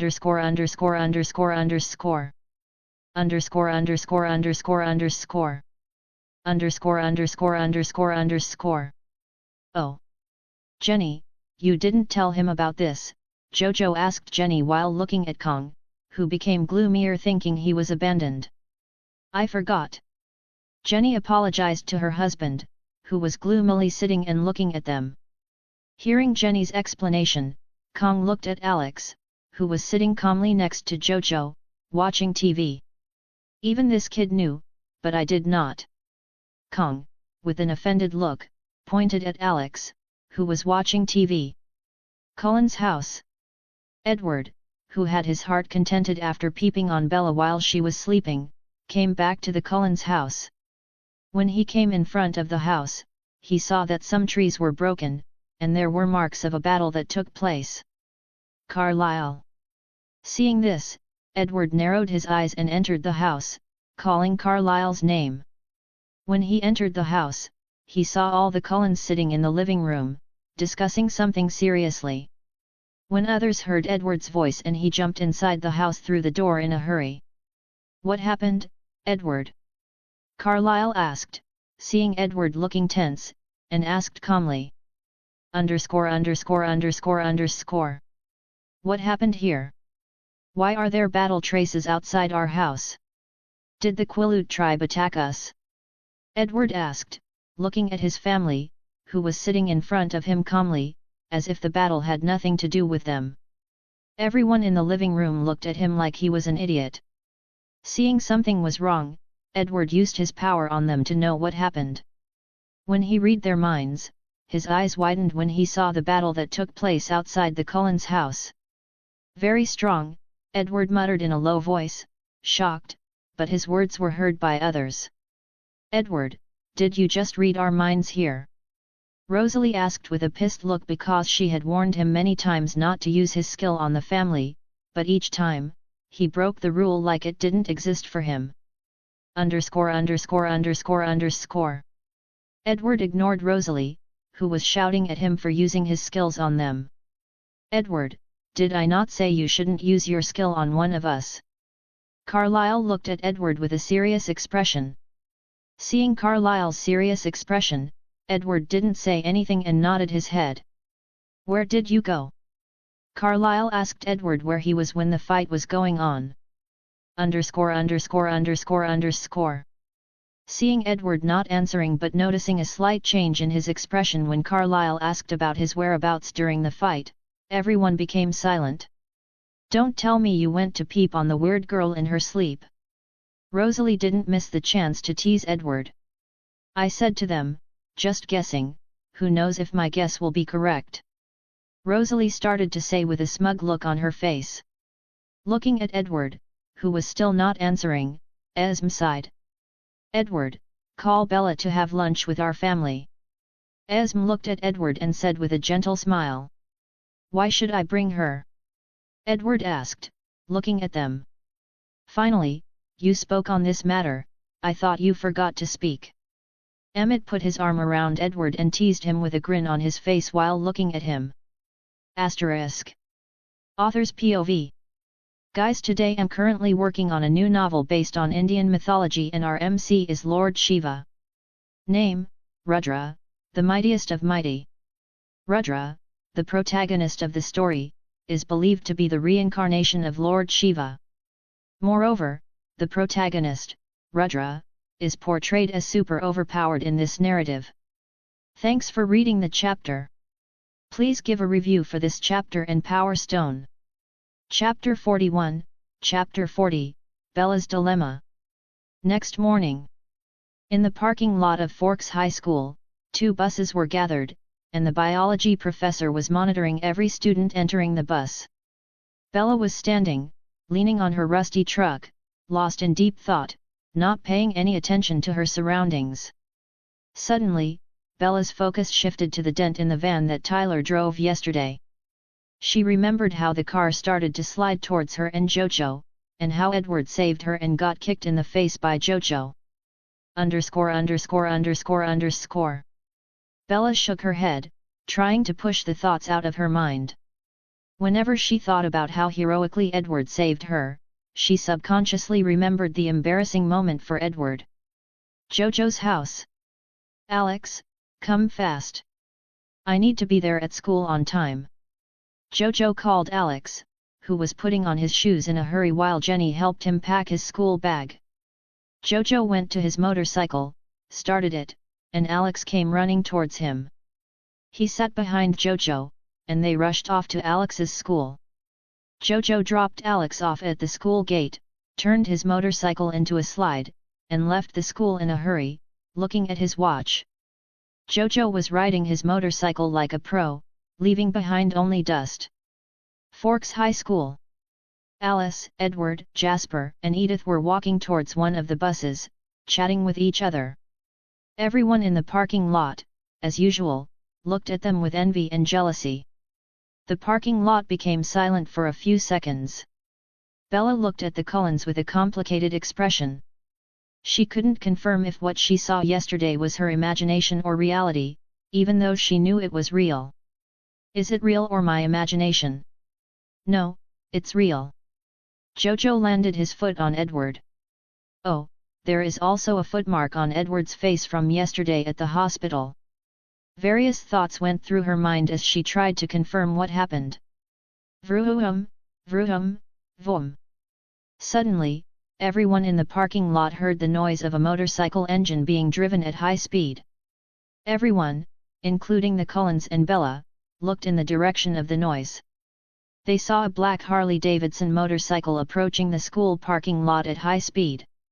When Alice saw this, she smiled brightly.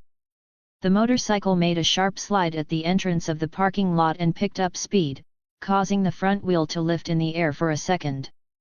In the middle of the parking lot, before the buses, the motorcycle came to a sudden stop with a back wheeling. The back wheel landed on the ground when the motorcycle stopped.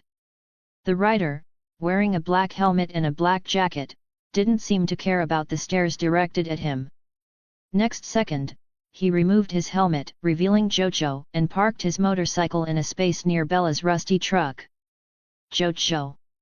Everyone present in the parking lot exclaimed in shock.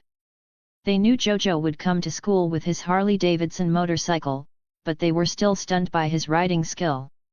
Hey, Joe! Alice was about to call Jojo but was interrupted by Bella, who was looking at Jojo like she had found the missing piece of a puzzle. Hey! Jojo flinched when he heard Bella's voice behind him, as he didn't notice her in his hurry. Hello! Jojo greeted Bella with a smile and started to walk towards the bus. But Bella moved quickly and stopped him. Underscore. Jojo looked at Bella with a confused expression. I have a question that only you can answer. Bella quickly said awkwardly. Jojo looked at her, stopping in his tracks to listen to her question. Well, you see, it's about yesterday. Bella started to ask her question, looking at Jojo. Isn't it weird for Edward to appear in front of us? Bella completed her question and waited for Jojo's answer. She felt intense gazes from the Cullens when she stopped Jojo in his tracks.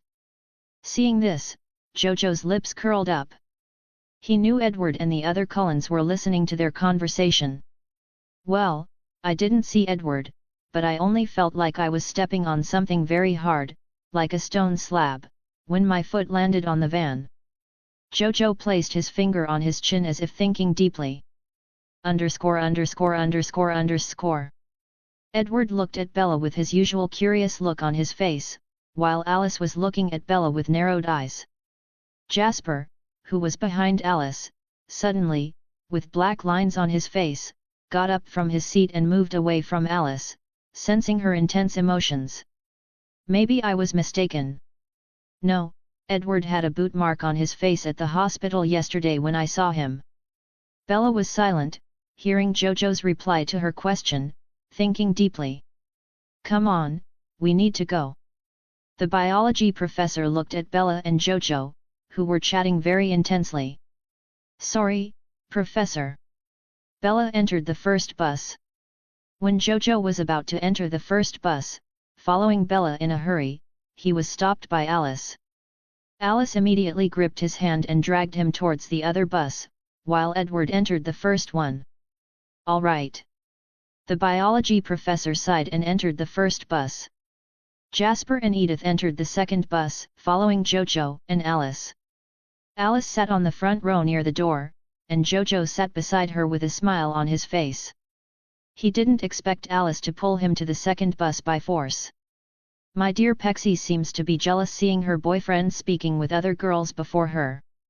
Jojo, with a teasing tone, chuckled and winked at Alice, who was looking down, and if she were a normal human, her whole face would have turned red in embarrassment.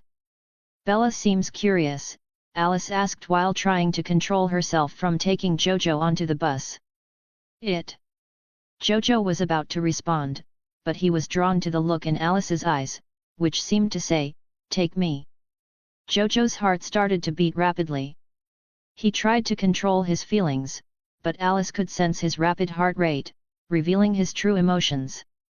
Asterisk. Author's POV. Thanks for reading the chapter.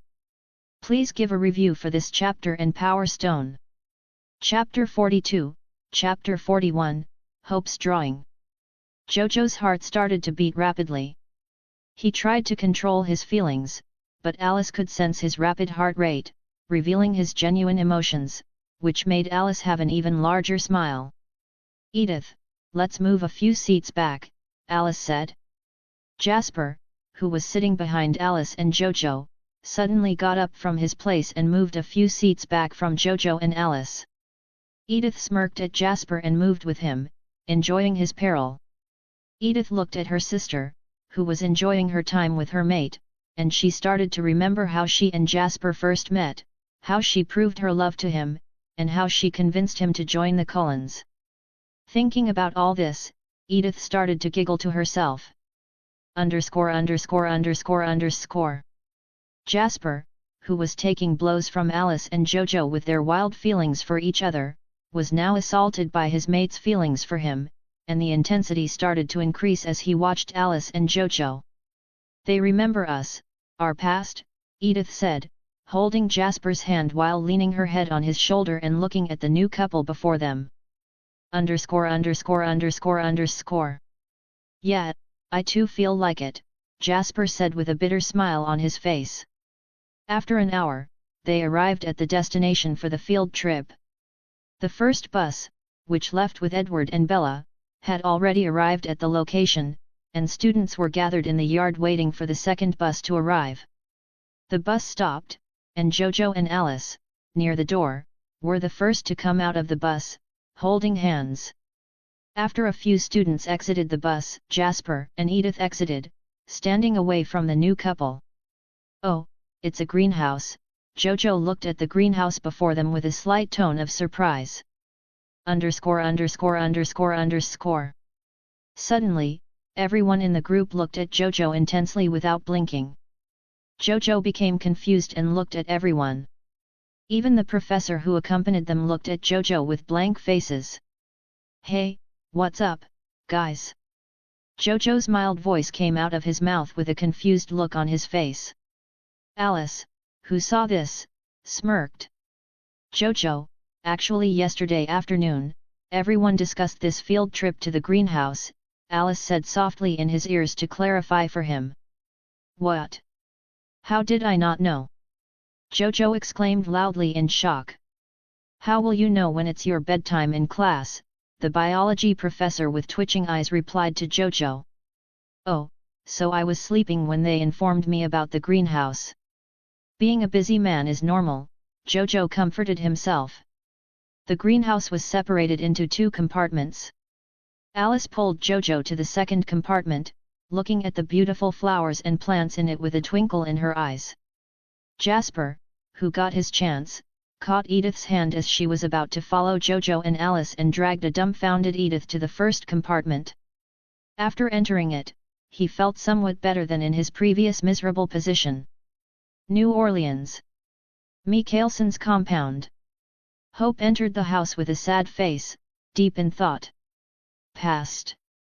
Even though she didn't have the same dream, she couldn't forget the face of the man she saw in her dream. She wanted to see the boy she saw in her dream. On that day when she had a dream, she overheard a conversation between her Aunt Freya and her mother Haley, who were discussing her dream. When Hope heard about the boy from the discussion between her aunt and mother, her face turned red in embarrassment. She heard her aunt say that Hope saw her future husband in her dream, sharing an unbreakable bond named mate. Her lips unknowingly curled upward, blossoming into a small smile. Suddenly, she heard another thing that made her narrow her eyebrows. Her aunt mentioned that her husband, her mate, has another three-mate bond, so she has to share him with 3 other unknown women. As time passed, she started to feel very lonely and incomplete. Hope wanted to meet her mate more than anything. During this period, she even tried to run away from home in search of him. Present. Haley, who noticed Hope's mood, came out of the kitchen and started to observe her daughter with a sad look on her face. "Hope, how was your day?" Haley asked with a warm smile, looking at her daughter with concern. _______. That bit. Hope was still lost in thought and blurted out with narrowed eyes. "Language, dear." Haley lightly smacked Hope's head to remind her. "Sorry, Mom. But that Lizzie spoiled my drawing at school." Hope complained to her mother with a serious tone. She started to explain what happened at school. Hope was drawing a picture of a boy who was focused and didn't pay attention to his surroundings. After completing the picture, she looked at it, but she was not satisfied. She felt the drawing was perfect, yet imperfect. Hope placed her painting on her desk and opened her school bag to keep the drawing in her collection. Lizzie, who saw Hope painting happily, took this chance and poured her paint on Hope's drawing. "It might be an accident," Haley said with a sigh after hearing the story from her daughter. "I know she did it on purpose." Hope pouted, feeling angry at her mother's support for Lizzie. Seeing her daughter angry, Haley could only sigh. "Mom, when will Dad come back?" Hope asked Haley, thinking about her dad. "You should understand, Hope. Our family can't be reunited until it's an emergency. Otherwise, the Hollow will hunt us down." Haley placed her hand on Hope's head and rubbed it, explaining the situation once again. Haley knew that Hope wanted to see her father, but she couldn't due to the curse on them. Forks. Greenhouse. Jojo and Alice were spending their time inside the greenhouse, chatting with each other. Alice felt someone looking at her. She turned her head and saw Jessica looking at her with narrowed eyes and overflowing jealousy. Alice noticed this and smirked, showing her tongue. Jessica gritted her teeth and entered the first greenhouse while sending daggers at Alice. Asterisk. Author's POV. Thanks for reading the chapter. Please give review and Power Stone. Chapter 43, Chapter 42. Haley worries about Hope. After spending time in the greenhouse, every student went to their respective buses to return to school. When Jojo and Alice exited the greenhouse, they noticed Bella and Edward arguing about something. "Alice, are they quarreling?" Jojo pointed at Edward and Bella, who were talking some distance away from them. Alice nodded with a solemn expression on her face. "What happened? Is something wrong?" Jojo looked at Alice with concern. "Nothing. It's just Edward being Edward." Jasper, who just arrived with Edith holding hands, replied. As the conversation between Bella and Edward continued, Edward turned his back on Bella and started to walk away from her. He didn't seem to care about what Bella might think and entered the second bus on which Jojo, Alice, Jasper, and Edith came. Bella looked very flustered as she watched Edward walk away, and she started to walk towards the first bus. "Your brother looks like an expert in dealing with women. I should learn from him," Jojo mock-saluted Edward, who had entered the bus. Same thought, Jasper placed his hand on Jojo's shoulder with a fake awe in his eyes, looking at Edward. They all burst into laughter, and Edith playfully punched Jasper on his arm, while Alice pinched Jojo with narrowed eyes for making fun of Edward in public. "Hey, he is my brother," Edith said with narrowed eyes, looking at Jasper and Jojo, while Jasper looked fine, but Jojo was rubbing his arm where Alice pinched him. "Sorry, Jojo. I accidentally put some pressure on it," Alice showed her tongue while lightly bumping her head with her hand. "You tore my skin from my biceps," Jojo complained, jokingly. "Well, we were just admiring your brother. That's all, you see," Jasper said with an innocent smile on his face, looking at Edith. Edith didn't reply to Jasper, but with a huff, she went to the bus, followed by Jasper. Jojo and Alice also entered the bus. They immediately noticed Edward sitting grumpily on the seat behind where Jojo and Alice were sitting when they arrived at the greenhouse. Jojo and Alice sat on the seats near the door, and the seat beside them was taken by Jasper and Edith. They exchanged amused glances at Edward's grumpy demeanor. Alice wasted no time and instantly linked her arm with Jojo's while leaning her head on him very intimately. He is very warm, was the only thought Alice had as she closed her eyes throughout the journey. Jojo, looking at Alice, slowly closed his eyes and fell asleep. At Fork High School, after half an hour, the two buses arrived at the parking lot. Everybody exited the bus.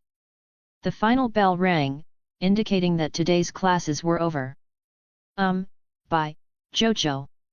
My mother wanted to invite you to our house tomorrow, Alice said, looking into Jojo's eyes. Jojo nodded his head in response. See you tomorrow, Alice waved her hand to Jojo and started to walk towards Rosalie's car. Jojo watched Alice leave with a smile on his face. After the Cullens left, Jojo drove his motorcycle back to his residence in New Orleans. At the Michaelsons' compound, Haley took her mobile phone and called Freya while sitting on the couch. Ring. Ring. Hello, a female voice was heard from the other side of the phone. Hey Freya, it's me, Haley, Haley said while checking if her daughter was in her room. What happened, Haley? Freya asked, with a hint of confusion in her voice. It's about Hope. Hope? Is she all right? Should I come to check on her? Freya asked, concerned. No, it's not like that. Then what? Hope was drawn to the kid she saw in her dream a year before. What? When? Today at school. Not only that, she even started to become aggressive when it comes to that boy, Haley said, expressing her concern. Underscore. She started to become possessive of that kid even though she didn't meet him, Haley complained helplessly to Freya. Is she all right? Yeah, I saw Klaus rage for a second in her. Maybe she started to feel lonely, maybe because she was far too away from her mate, Freya started to explain her guess to Haley. While this conversation was going on downstairs, Hope was playing videos and listening to music on her mobile phone in her room. Suddenly, she saw an advertisement on her mobile phone. Her eyes widened as she looked at it. She was about to skip it when she had a weird feeling. It was an advertisement for a group named Devil May Cry, claiming to be experts in supernatural cases with a 100% success rate. Underscore. Can they solve the problem of Hollow? Hope muttered to herself, looking at the advertisement. It must be fake, she thought to herself. She knew that if there was even a slight chance that the problem of Hollow could be solved, her family would have taken that chance. But what if it's real? My family can be together again, Hope thought, even though she knew the chances for the curse of Hollow to be broken were almost nil but not completely impossible. Hope clicked the advertisement with a glimmer of hope. The advertisement led her to a web page where she needed to fill in details about the supernatural case and what problem it caused her, along with her mobile number and email ID. After filling in her details, she looked at the end of the form on the website, showing a red button that said Submit. After a few seconds of thinking, Hope pressed the button and submitted the form, seeking help from the organization to reunite her family. At Forks Cullen's house, Esme was sitting on the couch when she noticed her children had arrived from school. When Esme looked at the door, Edward entered the house with an angry look on his face and moved toward his room with the same expression. Esme, we are home. Alice entered the house with a bright smile on her face, followed by Rosalie, who was pouting for some reason. Asterisk. Author's POV. Thanks for reading the chapter. Please give review and Power Stone. Chapter 44, Chapter 43, Thug, Boss Save Us. Jojo, no Charlie, I am not one of them. When Esme looked at the door, Edward entered the house angrily and moved toward his room with the same expression. Esme noticed Edward's anger with a confused look on her face. When Edward entered the house, she wanted to ask him if he had invited Bella to the house tomorrow. When she looked at him, she understood that something must have happened between them. Esme, we are home. Alice entered the house with a bright smile, followed by Rosalie, who was pouting for some reason. "Alice, how is your day?"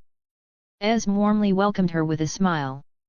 Rosalie sat on the couch with a somewhat depressed look on her face. "Is everything all right, Rosalie?" Esme asked her with a gentle tone as she sat next to her. _________. "Hey, nothing," Rosalie refused to answer with a red face. She is jealous that Alice gets more time to spend with Jojo than her. Emmett, who entered the house, looked at Rosalie with a big grin on his face. "Not!" Rosalie shouted and looked at Emmett with a killing intent on her face. "Don't worry, Rosalie. I invited Jojo to our house tomorrow," Alice said with a proud grin, looking at Rosalie. "Did you invite Jojo? Perfect, that means tomorrow Bella and Jojo will come to our house." Esme clapped her hands, deciding that tomorrow will be the day she meets Jojo and Bella. ________. Looking at her enthusiasm, the others didn't know what to say to her. She thought Edward invited Bella to their house. "Esme, that..." Edith wanted to say something, but seeing Esme's enthusiasm, she didn't know what to say. Esme noticed that something was wrong when the others remained silent. "What happened? Did Jojo not accept your invitation?" Esme asked Alice, though she had some important matters to attend to. "No, it's not Jojo. It's Bella." Alice shook her head immediately in disapproval. ________. It's Edward. It's like he completed his PhD in how to make things difficult. Edith started to explain what happened between Edward and Bella on the school trip to the greenhouse. How Edward avoided Bella after the argument with her. After hearing what happened in the greenhouse, Esme couldn't help but be concerned about her son's behavior with his mate. "Like always, he doesn't take a complete stance in his decisions," Rosalie said with a hint of taunt in her voice, looking at the others. "What are you looking at me? He must make his decision soon, otherwise, it will only hurt both of them," Rosalie explained to the others. "I agree with Rosalie." Jasper nodded his head in approval of Rosalie's comment. "Edward, can we talk?" Esme called Edward, who went upstairs. In a second, Edward was standing before her with an indifferent look on his face. Esme started to advise Edward, hoping that he would be able to form a smooth relationship with his mates like Rosalie and Alice. At first, Esme thought that Alice and Rosalie's relationship would be hard because of the multiple mate bonds, but to her surprise, it went smoothly. Instead, Edward made his relationship complicated himself. Jojo's house. While Jenny was working on her laptop seriously, Sarah informed her about a new case in their DMC, Devil May Cry, that was registered on the website. Jenny was surprised that they got a second case in a short break after they solved the first one. "Sarah, can you send the details to my laptop?" Jenny requested. Jenny looked at the information provided in the case file on her laptop. This time the case is from New Orleans. "When Jojo returns from school, we need to inform him about it," Jenny said to Sarah in case she forgot to inform him. While this was going on, Jojo was driving his motorcycle near the forest a few kilometers from his house. Suddenly, he stopped his motorcycle. "Leave me, help, leave me." Jojo heard someone asking for help, so he closed his eyes and concentrated on the voice calling out for help. He saw a boy wearing glasses being bullied by 5 drunk men who were beating him and demanding money. 2 of them had sharp knives in their hands, threatening him that if he made any more noise, they would kill him. Jojo turned his motorcycle while drifting and accelerated his speed while driving toward the place where the boy was being bullied. As Jojo was driving at high speed in the narrow alley where the boy was being bullied. "Hey, kid, don't you hear me? Give me the cash you have, otherwise, we will kill you." One of the thugs licked the knife in his hand with a mocking look. "I have nothing to give you." The boy narrowed his eyes while adjusting his glasses with his hand. ________. Give me the chain you're wearing." The thug noticed the chain around the boy's neck. When the boy heard the thug, he immediately covered the chain with his hand while taking a few steps back. "No, this was given to me by my grandma," the boy shouted at the thug, blood dropping from one of his nostrils. "Hey, kid, give me the chain, or else you'll face death." The thug was about to make a move towards the boy. "Freeze!" The thugs heard a voice from behind them. When they looked back, they panicked because they saw a cop holding a gun standing behind them. "Don't move, place your hands on the wall," the officer warned them while pointing the gun at them. The thug near the boy suddenly tried to catch the boy as a hostage to escape from the cop in front of them. When he took a step toward the boy, the officer noticed the thug's intention and fired his gun on the ground near the thug who was about to make a move. "Don't try anything funny, otherwise, I will put a permanent mark on your head," the officer sneered at the thug who tried to play tricks on him. All 5 of the thugs placed their hands on the wall with complicated looks on their faces. "Hey, kid, come here. Why are you standing still there?" the officer called the boy who was looking at the thugs and the police conversation. ________. "Sorry, sir." The boy immediately ran behind the officer. The officer had already informed others and requested backup. Others patrolling near him heard his request and came to the alley and arrested the thugs who were trying to kidnap the boy. While this was going on, everyone in the alley heard the noise of the motorcycle. Suddenly, Jojo made an entrance with a sharp turn inside the alley, wearing sunglasses. When he noticed someone, he immediately stopped in his tracks while skidding with a sudden brake. "Charlie!" Jojo was shocked looking at Charlie at the scene. _______________________ "Aren't you Jojo, one of Bella's friends?" Charlie asked with a strong voice.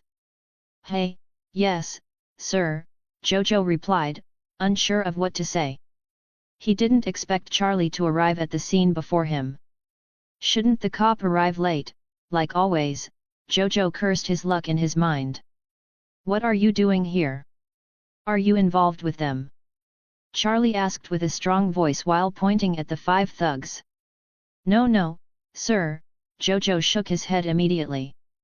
When one of the thugs noticed the conversation between Jojo and Charlie and confirmed that they both knew each other.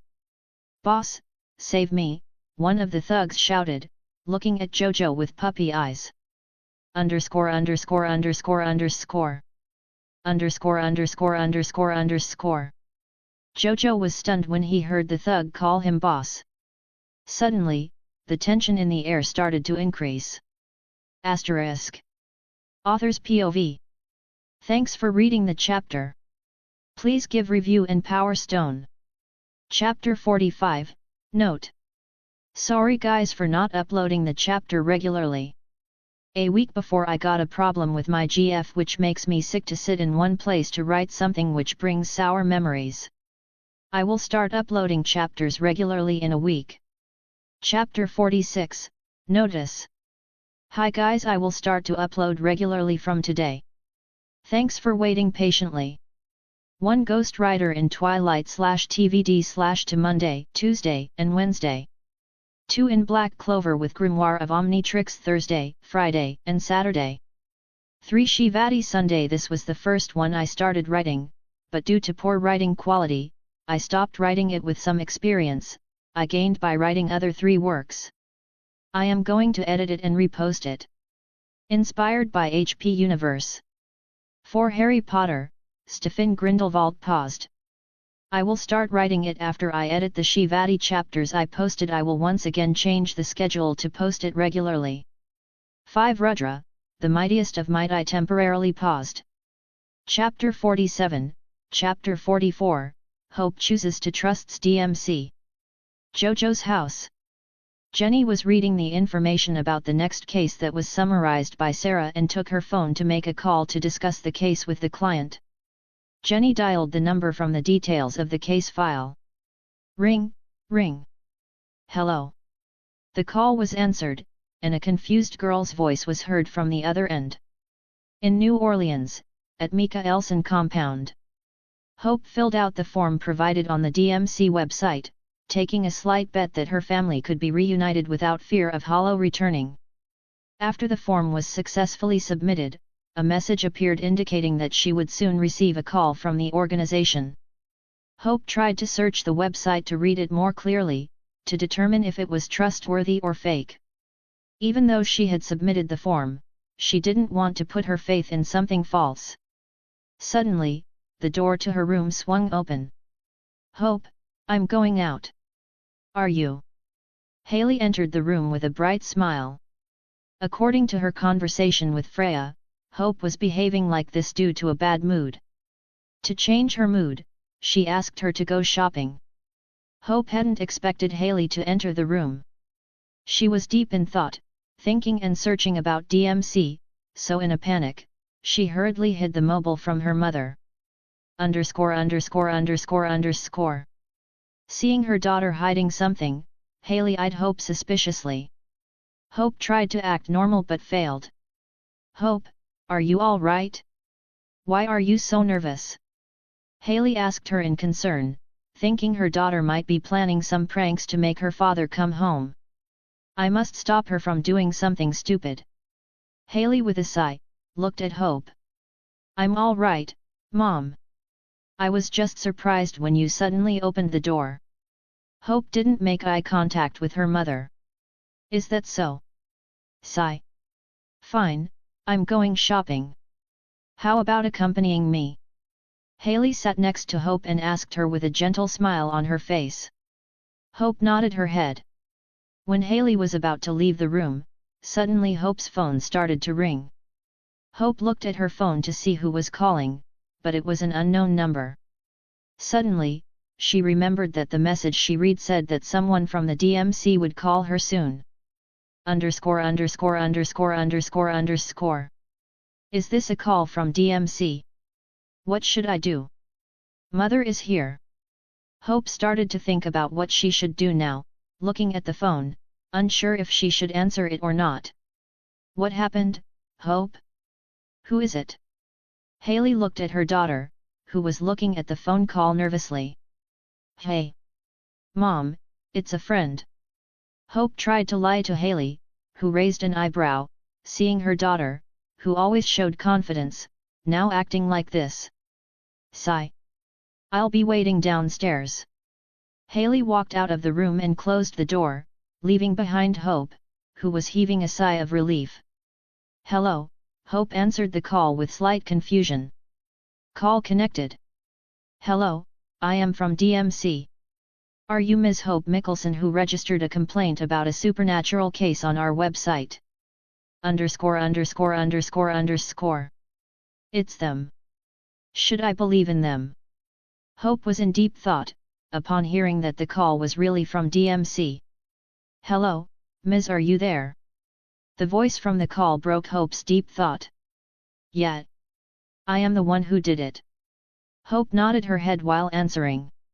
"Can you explain in detail for us to have a clear understanding of the situation?" "Sure. I will explain in detail." Hope put aside her doubts and decided to trust this DMC. So, she started to explain everything in detail, except the family details. She spoke about Hallow and how she and her family can't reunite because of the curse cast by Hallow. When Hope was telling all the details about Hallow in her phone call, outside her room behind the closed door, Haley was listening to the conversation with wide eyes. "I can't believe what I am hearing. She's asking someone to solve a Hallow, which is impossible." Haley, with a solemn face, immediately opened the door. Forks. Jojo's house. Jenny noted the details that she got from Hope through the phone, but the call suddenly got cut off. ________. Call cut off. It must be a signal problem. Jenny muttered. When she was about to make a call again to the client, her mobile phone started to ring.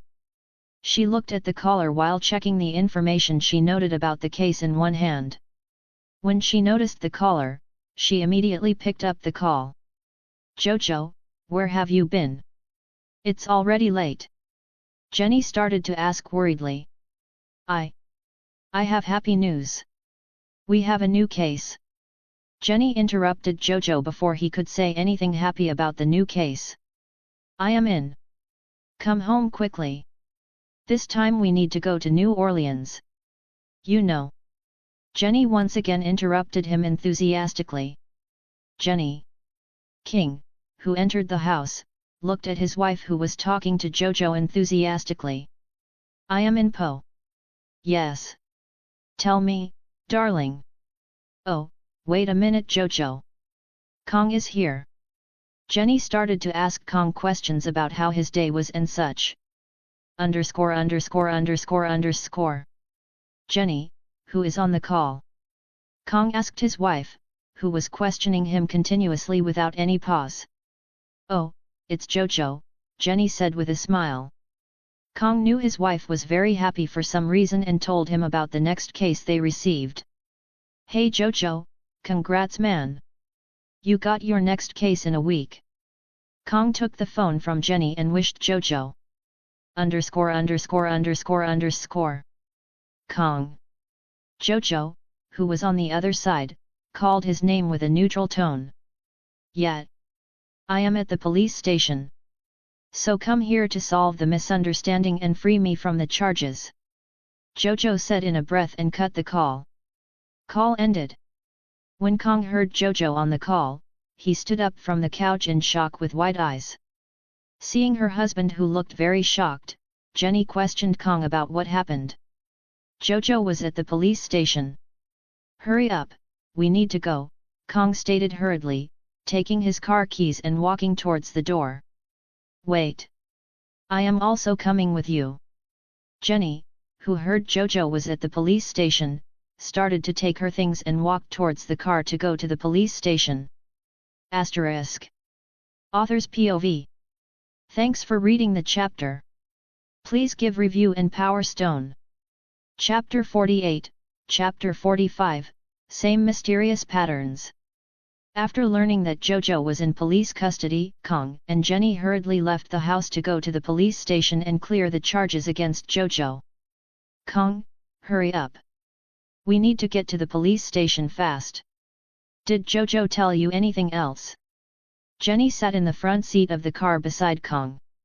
No, the call ended after he informed us that he was held in the police station. Kong shook his head. Do you think he was caught when he tried to hunt a sinner? Jenny asked with a worried face. Underscore. Impossible. Do you think they can catch him if his identity is exposed? Kong immediately disapproved of Jenny's suggestion. Police station. Jojo was sitting on a bench, observing the officers moving around, handling documents, and going about their duties peacefully. Suddenly, the door opened, and Charlie exited the chief's office, heading towards Jojo. What is your purpose for being in that alley? Charlie asked Jojo in a serious tone, his gaze fixed on Jojo, looking for any signs of deception. I heard someone calling for help, so that's why I entered the alley. Jojo maintained eye contact with Charlie, answering calmly. Seeing that Jojo didn't flinch under pressure, Charlie raised an eyebrow. Then what's your reason for being there after school, which is on the opposite side of your home? Charlie inquired, his next question being recorded in the case file. Sigh. Hearing this, Jojo let out a sigh. It's my hobby to take a ride around on my motorcycle whenever I need some fresh air, Jojo explained with a hesitant smile. Is that so? Charlie tapped the pen on the pad containing the case file while briefly taking his eyes off Jojo. Did you inform your family that you are in the police station? Charlie asked Jojo, handing him his phone to make the call. Well, I already informed them. Thanks for your kindness. Jojo declined Charlie's offer with an innocent smile, aiming to leave a good impression in Charlie's mind and avoid future troubles. Seeing that Jojo had already informed his family, Charlie nodded and was about to leave. However, he accidentally bumped into a staff member, causing some documents to fall. I'm sorry, I didn't notice you. Let me help you. Charlie started to pick up the pages. As Jojo went to assist the officer in collecting the scattered documents, he noticed a picture attached to one of them. It bore strange symbols. Jojo examined the picture closely to confirm his suspicions. It's the same markings I found in the cave where I saved those girls from that evil cult or something. Jojo was deep in thought, scrutinizing the markings, trying to recall every detail he saw on that day. When Charlie turned back, he found Jojo intently studying the picture in his hand. What happened? Charlie asked Jojo, observing him closely. Underscore. Nothing. What is this pattern? It looks very different and creepy. Jojo asked Charlie, showing him the picture. Charlie looked at the picture with narrowed eyes and shook his head. It's a picture that was sent from the department to all the stations for investigating a matter involving a serial murderer who killed many orphaned children aged 5 to 10. The officer, who had dropped the file, informed Charlie. Where was this picture taken? Jojo asked the officer, who was about to head to the chief's office. Oh, it's not your concern, okay? Go and sit on the bench like a good kid. Charlie interrupted him, pointing towards the bench Jojo had been sitting on before. Underscore. Jojo didn't ask any further questions and complied, returning to the bench and waiting for Kong to arrive at the station to pick him up. Charlie and the officer went into Charlie's office to discuss something crucial. After 30 minutes, Kong and Jenny entered the station in a hurry. When they saw Jojo sitting near the bench, they walked towards him. Jojo, what happened? Jenny asked Jojo with concern. Well, you see, they misunderstood. They thought I was one of the thugs. Jojo began to explain, offering a modified version of the story he told Charlie. Both Jenny and Kong understood what Jojo was trying to do and didn't say anything. Charlie, noticing this, emerged from his office and began to talk to Kong and Jenny about the situation. After a brief discussion, Jojo was free to return home. Kong and Jenny took the car while Jojo rode his motorcycle and left the station. Jojo's house. Jojo entered the house with a tired face and collapsed on the couch. Now, can you tell us what happened? Kong asked, sitting across from Jojo. Seeing Kong and Jenny eagerly awaiting an explanation, Jojo started to recount how he heard a cry for help, how he met Charlie at the alley, and how he was mistaken for the fake boss of the thugs to escape. Ha ha ha. Ha ha ha. Ha ha. Both Kong and Jenny burst into laughter at Jojo's comical account of the events. Underscore. I can't help but laugh when I picture what happened. Kong, seizing the opportunity, laughed heartily. Sarah, I need a copy of the serial murder document that was sent to the police station today. Jojo didn't pay any attention to Kong and instead instructed Sarah to access the police station's files. Sir, today a total of 5 documents were sent to the police station, one of which was the case file for a serial murderer who killed 32 orphaned kids aged between 5 and 10. Sarah proceeded to explain the content of the document to Jojo. What happened, Jojo? Jenny asked upon hearing about the serial murderer. Oh. I found the same patterns I saw in the cave where I saved those girls from the evil cult on this case file at the police station. Upon hearing Jojo's words, Jenny's eyes widened. Holy cow! You mean this serial murderer is in Forks? Kong asked, making a mental note to double-check if all the windows and doors were securely locked. No, Sir Kong. This happened in New York. Sarah's response greatly relieved Jenny. Sarah, keep tabs on this case, Jojo instructed Sarah to monitor for any new information that might come up. Okay, sir. Asterisk. Author's POV. Thanks for reading the chapter. Please give a review and Power Stone. Chapter 49, Chapter 46, Welcome Lord, liberate us from this fake world. After chatting with Jenny and Kong, Jojo went to his room to freshen up and change his clothes. With a tired face, he jumped onto his bed to take a rest. Downstairs, Jenny went to prepare dinner, while Kong went to pick up Alex from school. After a good sleep. Knock. Knock. There was a knock on Jojo's door. Jojo didn't pay attention to it, sleeping peacefully. After some time. Knock. Knock. Once again, the door was knocked, which woke Jojo from his dream. He said a quick prayer to his favorite god for giving him this chance. Jojo, dinner is ready. Mom said to inform you. Alex said and ran downstairs. After a few minutes, Jojo woke up from his sleep and went downstairs to eat. When he reached the dining area, he noticed all three of them were waiting for him at the table. Jojo took his seat, and everyone started to eat, chatting with each other. Suddenly, Jenny remembered the new case that was registered today. Jojo, today we got a new supernatural case. It's something related to a curse, which causes death when the family members are united in the same place. Jenny started to explain the details of the case to Jojo. When Jojo heard this, he was surprised to learn about the effect of the curse they were going to face in the next case. I didn't expect I would be dealing with Inda in my second supernatural case.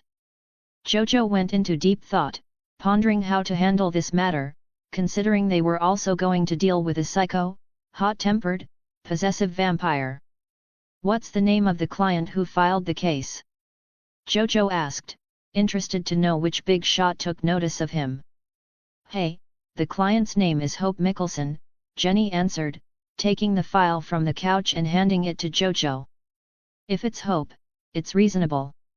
Hearing Hope's name, Jojo nodded in understanding, knowing that Hope would often try something to attract her father's attention and make him come home.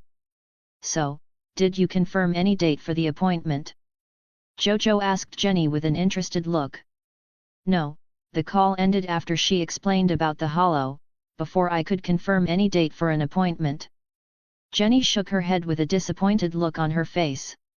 After finishing dinner, Jojo sat on the couch, opened the file in his hand, and examined the details about hollow that Hope had submitted in the form. Meanwhile, Jenny, Kong, and Alex went to their house. Seeing Hope's contact number in the file, Jojo took his mobile phone and started to dial the number to make a call. Ring. Ring. Cullen's house. Esme and Edith were chatting about their day at school, while Emmett was engrossed in a game with Jasper. Alice, Esme called Alice, who was painting in her room. When Alice heard Esme, she came upstairs within a second, standing near Esme. Confirm that Jojo is coming tomorrow for lunch, Esme asked Alice with a smile. Esme always enjoyed cooking different kinds of food as a hobby, and she wanted to give her best for tomorrow. Sure, he will definitely come. What about Bella? Alice asked with a smile on her face. Come on, Alice, all we care about is Jojo coming to tomorrow's lunch. For me, she shouldn't come. Rosalie joined the conversation with a sneer. Don't worry, Carlisle asked Edward to invite her to lunch at our home for some discussion, Esme replied to Rosalie, who had come downstairs after hearing the conversation about Jojo. Rosalie sat on the couch and tried calling Jojo to speak with him, but the call didn't connect, saying he was busy. Underscore. After a few minutes. Hey! I can't take it anymore. I want to meet him. I am going to his home. Rosalie stood up with an impatient face. Seeing Rosalie so impatient, the others laughed. Okay, let's. Before Alice could finish her sentence, Rosalie interrupted her. No, I am going alone. You get to spend time with him at the greenhouse. Now it's my turn. Rosalie narrowed her eyes at Alice, indicating there was no room for negotiation.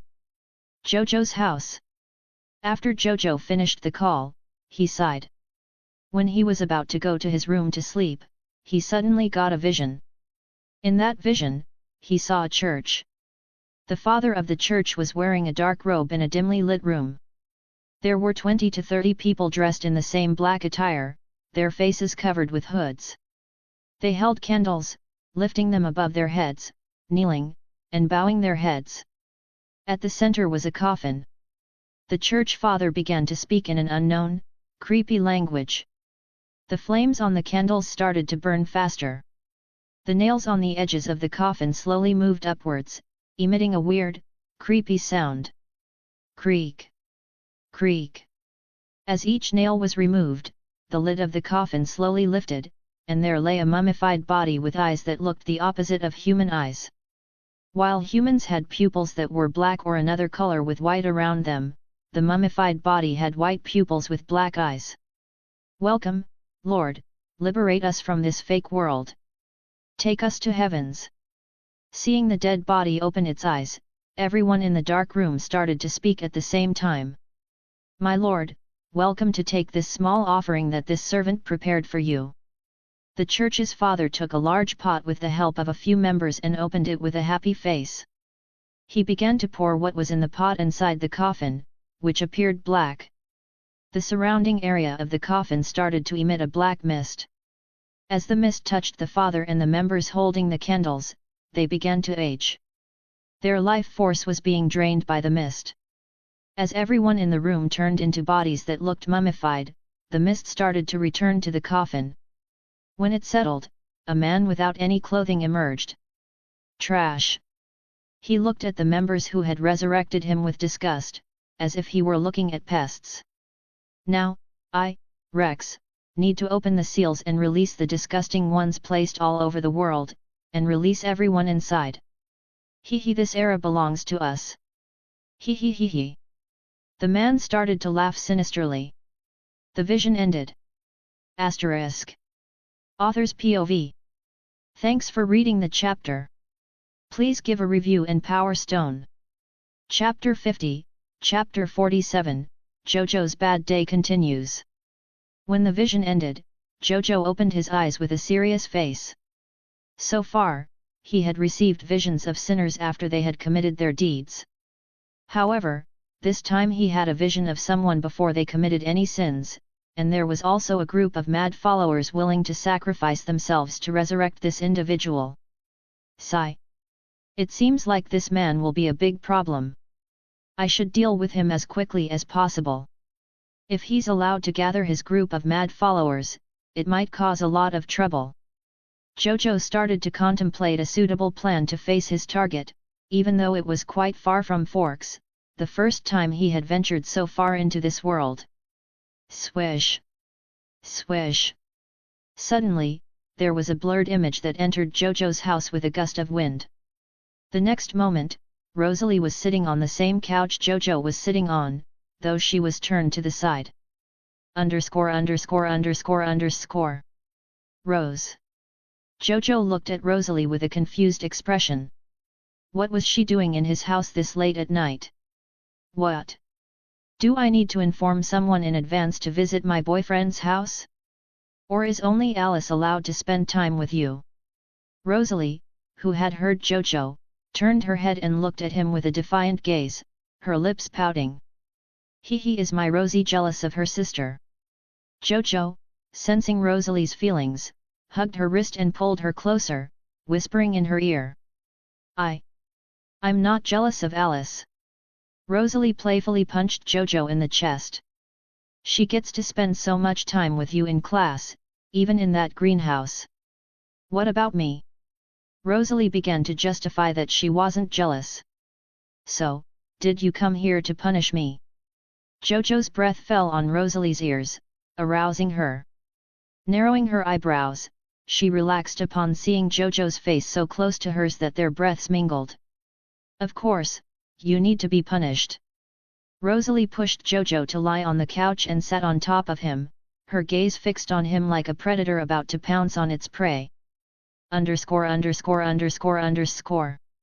Finally, something good is happening today. Jojo could feel his heart rate quicken with every passing moment. Rosalie. The one who heard Jojo's heartbeat because of her heightened sense. She started to kiss Jojo slowly, which turned into a passionate kiss after a minute. Jojo's hand started to travel smoothly inside the dress of Rosalie and landed on her ass.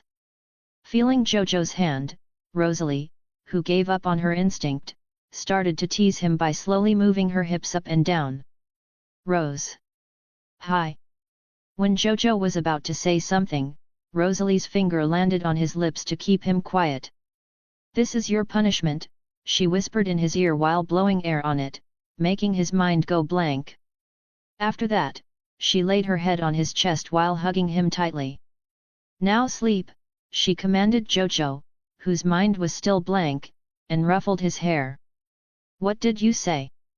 Jojo, who heard Rosalie, asked her with an ugly expression.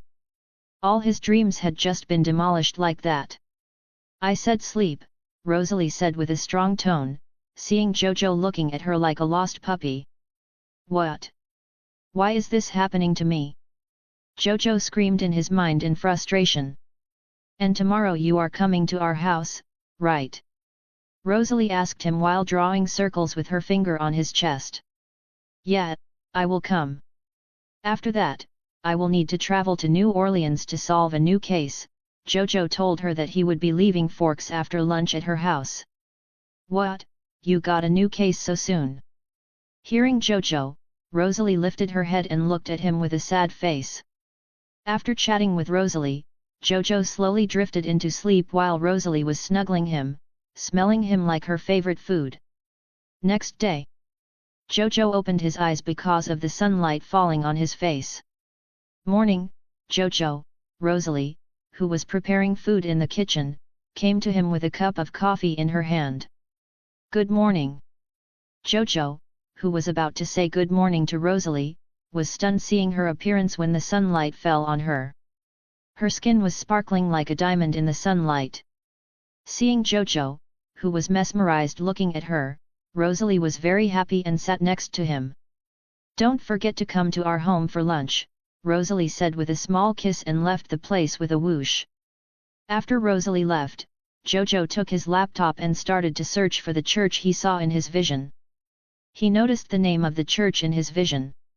When he searched the name in the browser, he found it was quite near New Orleans. Sarah, I need every detail of this church, Jojo commanded Sarah to find every detail about the church he saw in his vision. Yes, sir. After a few minutes. Sir, the search is completed. Here is the result. Sarah sent her search results to Jojo's laptop. Jojo looked through it. Sigh, so it was an abandoned old church which was quite deep inside the forest. And this unknown cult used some stupid ritual to summon trouble due to their stupidity. Jojo did not see any useful information other than it was abandoned during the Second World War period and never came to use again till now. Colin's house. Esme was preparing food for lunch for Jojo and Bella, who were going to come to their house. While Rosalie and Edith were helping her to cut and wash the ingredients for the dish. Esme, Jojo is already on his way here. Alice came down from her room and informed me that Jojo was on the way to their house. Vroom, vroom, vroom. After 15 minutes, everyone in the house heard the sound of a motorcycle approaching their house. Jojo came to the door. When he was about to knock, the door was suddenly swung open and Alice and Rosalie jumped on him and hugged him. Alice pulled Jojo inside the house with a wide smile. While Jojo was looking around the house, it looked very clean. The things were placed perfectly. Asterisk. Author's POV. Thanks for reading the chapter. Please give a review and Power Stone. Chapter 51, Chapter 48, Lunch with Collins. When Alice dragged Jojo inside the house with excitement, Rosalie was holding their other hand. When he entered, he was amazed by how clean the furniture was and how the decorations such as vases and others were placed perfectly. How is it? Rosalie asked Jojo, who was looking around with interest. Your house is lovely, Jojo complimented the Collins house. Hearing Jojo's compliment, both Alice and Rosalie felt proud because this was the first time their boyfriend came to their house. When Jojo entered the main room, the Collins were waiting for him except Carlisle and Edward, who went to fetch Bella. Welcome to our house, Jojo. Seeing Jojo, Emmett came forward with a smirk and hugged him, followed by Jasper, who shook his hand with a gentle smile. After that, others also welcomed Jojo with happy faces because even though Jojo never came to their house, he didn't feel outside of them. "Welcome to our house, Jojo. Lunch will be ready in a few minutes." "Alice, show Jojo around." Esme welcomed Jojo and asked Alice to show him around the house. Rosalie kissed Jojo's cheeks and followed Esme and Edith to the kitchen to help in the cooking of food. Alice took Jojo on a detour of their house while Jojo was looking around with interest. When Jojo entered Alice's room, he saw various paintings. "How is it?" "It's my hobby to paint," Alice asked, showing the portraits she painted. "It looks amazing." Jojo gave a thumbs up to Alice in approval. When Jojo was looking at the painting of Alice, his gaze was attracted to a particular painting. Jojo looked at the painting with bewilderment because it was his painting in his human form. "Alice, goddamn, you are talented. It's easy to draw someone in front of you, but it's not easy to draw someone this perfectly without a model," Jojo praised Alice while hugging her. He knew she liked to paint, but seeing it was different. Smooch. Smooch. Smooch. Seeing her boyfriend praising her painting was touching. She immediately jumped on Jojo and kissed him in happiness. While kissing, Jojo hit his foot on one of the paintings which fell, showing another one of Jojo's paintings in which he was in his Ghost Rider form. "Well, you see, we vampires were turned. There is a chance we might get a gift. It's my gift to see the future as a vision," Alice explained her power to Jojo. Jojo nodded his head, looking at the picture that represents when he saved Jenny and Alex. Vroom. Vroom.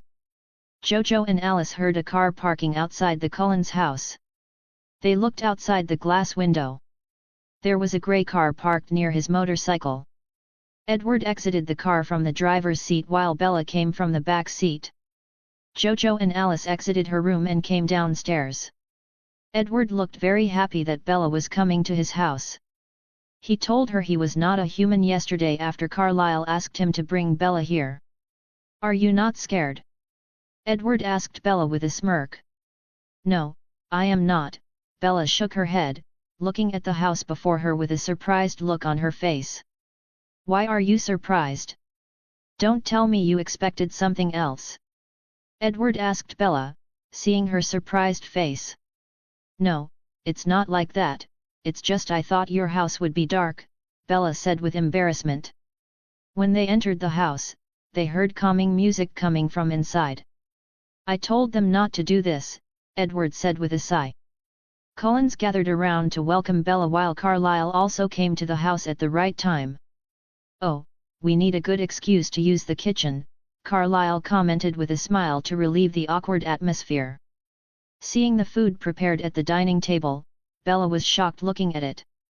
Suddenly Bella's eyes were attracted to Jojo, who was standing in between Rosalie and Alice. "Jojo, what are you doing here?" Bella asked Jojo in surprise. "I was also invited," Jojo answered her while grabbing Rosalie's shoulder tightly to control her because it seemed like she misunderstood her word. It seems like even now Rosalie for some reason gets pissed off by Bella. Jojo shook his head with a sigh.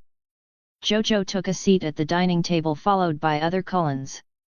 Esme served food to Jojo with a wide smile because she likes to cook very much, but there is no one in the house to taste her food. Now here Jojo was eating the food with interest, which made her happy. Suddenly Cullens noticed Bella was not sitting at the dining table. The atmosphere became awkward again.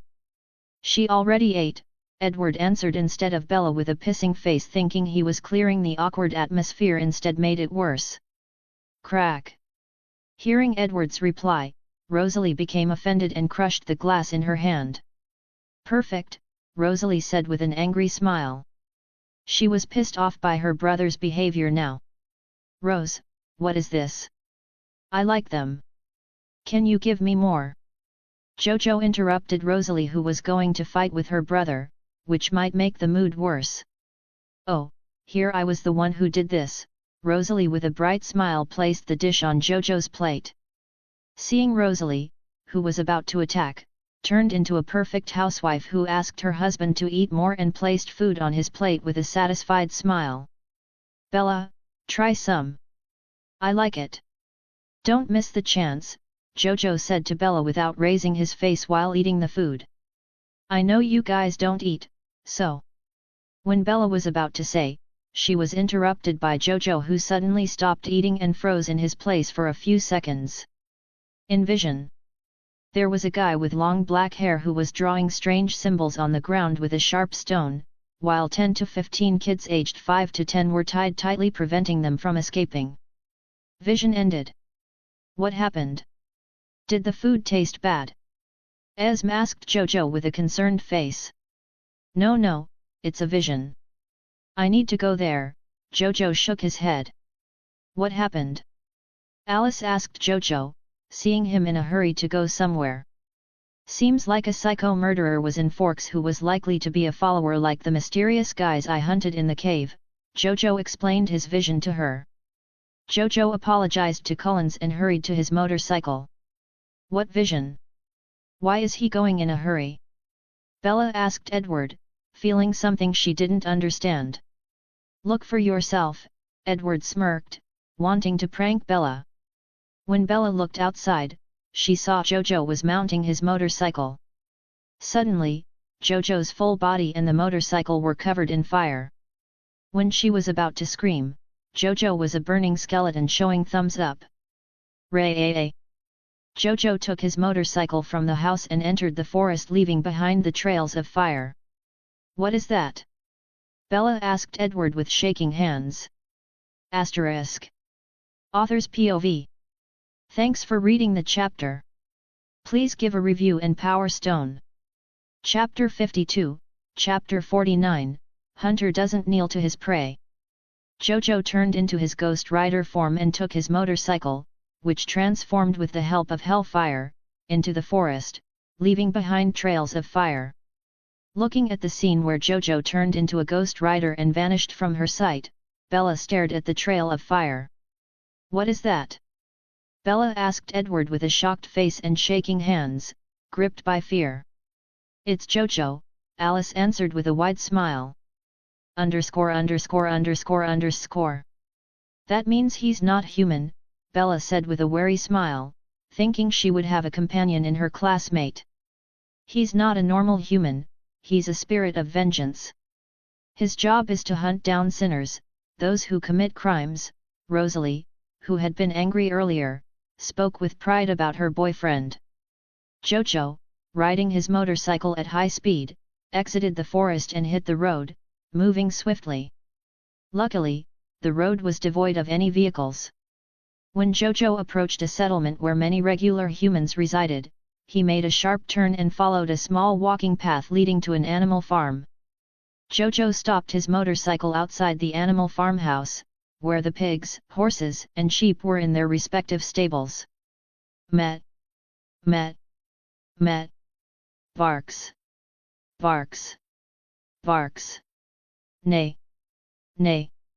Neigh.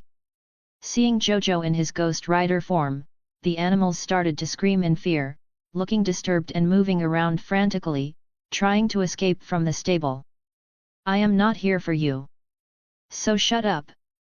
Jojo turned towards the farm and shook his forefinger, signaling them to quiet down. Inside the farmhouse. Some time before, a gloomy guy with a pale face and long black hair, sporting dark circles under his eyes, wore nothing but shorts. He sat, drawing strange symbols with a sharp, stone-like structure in his hand. Behind him, an old man and an old lady were tied up, their legs and hands bound, looking at him with fear in their eyes. Plasters covered their mouths to prevent them from making any noise. When the guy finished drawing the strange symbols on the ground, he looked at the small kids before him with an ugly smile on his face. You kids are really lucky to become the sacrifice to summon one of the dark gods. The man said without any emotion, taking a long butcher knife. Now, who wants to be the first? The man looked at the kids, trying to decide who would be the initial sacrifice. Hey, you are the luckiest person. The man grabbed one of the kids' hair and dragged him towards the center of the strange symbols. Vroom. The man stopped when he heard the engine of a vehicle. He was about to move towards the window. You bastard, stopping the sacred ritual at this crucial moment. I will gouge your eyes out of their sockets and offer them to the true gods. The man's face contorted in an ugly expression. Met. Met. Met. Bark. Bark. Bark. Nay. Nay. Nay. Ah, why are these animals making these sounds? Can't they see I want to revive the true God of our world? The man narrowed his eyes. I am not here for you. So shut up. When he touched the window, his hand froze upon hearing the inhuman voice that sent chills down his spine. What is this scary voice? The man, with a scared expression, slowly opened the window, searching for the source of the voice. However, he didn't see anyone out there, except a weird, scary motorcycle burning in fire. As the man intently looked at the motorcycle, which was on fire, the motorcycle's head turned towards him like a living being. The man immediately closed the window in fear and walked towards the table where he kept the butcher knife. _______. To his surprise, the butcher knife was missing from the table. Who took my knife? I swear I will gouge your eyes out of their sockets if you do not give it back.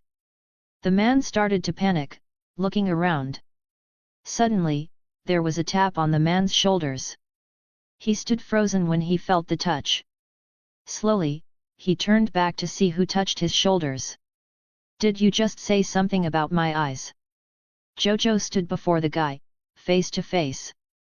The guy started to panic and began muttering something like an incantation, taking a few steps back. Number $% at and percent. Jojo didn't attack him directly because he wanted to understand what power lay behind these evil cults. The psycho guy breathed a sigh of relief, seeing Jojo was not making any moves towards him. After he finished muttering those strange incantations, the room began to grow dim, and a putrid smell filled the air.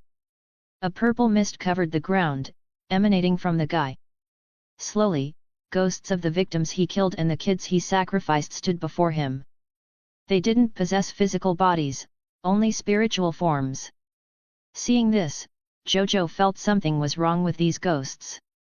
He had encountered many ghosts and assisted them, but the ghosts standing before him now were different. They weren't moving or showing any emotions. It was as if they were puppets devoid of feeling.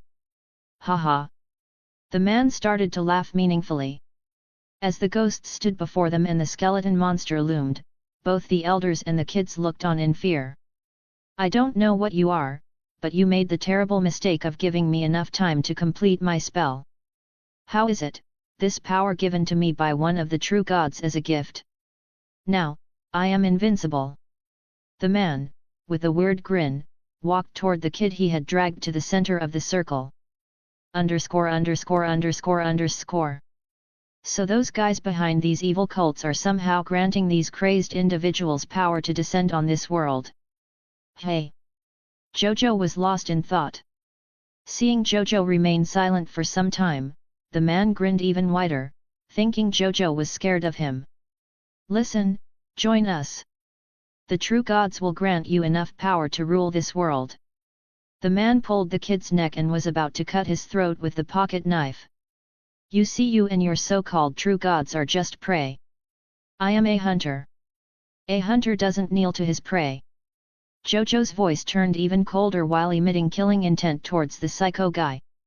The fire that was blazing on the head of the ghost rider suddenly flared fiercely, transforming the cold, dim room into a hot space, while the temperature rose and the killing intent fixated on the psycho guy. Asterisk. Author's POV. Thanks for reading the chapter. Please give a review and Power Stone. Chapter 53, Chapter 50, For the Greatest Good.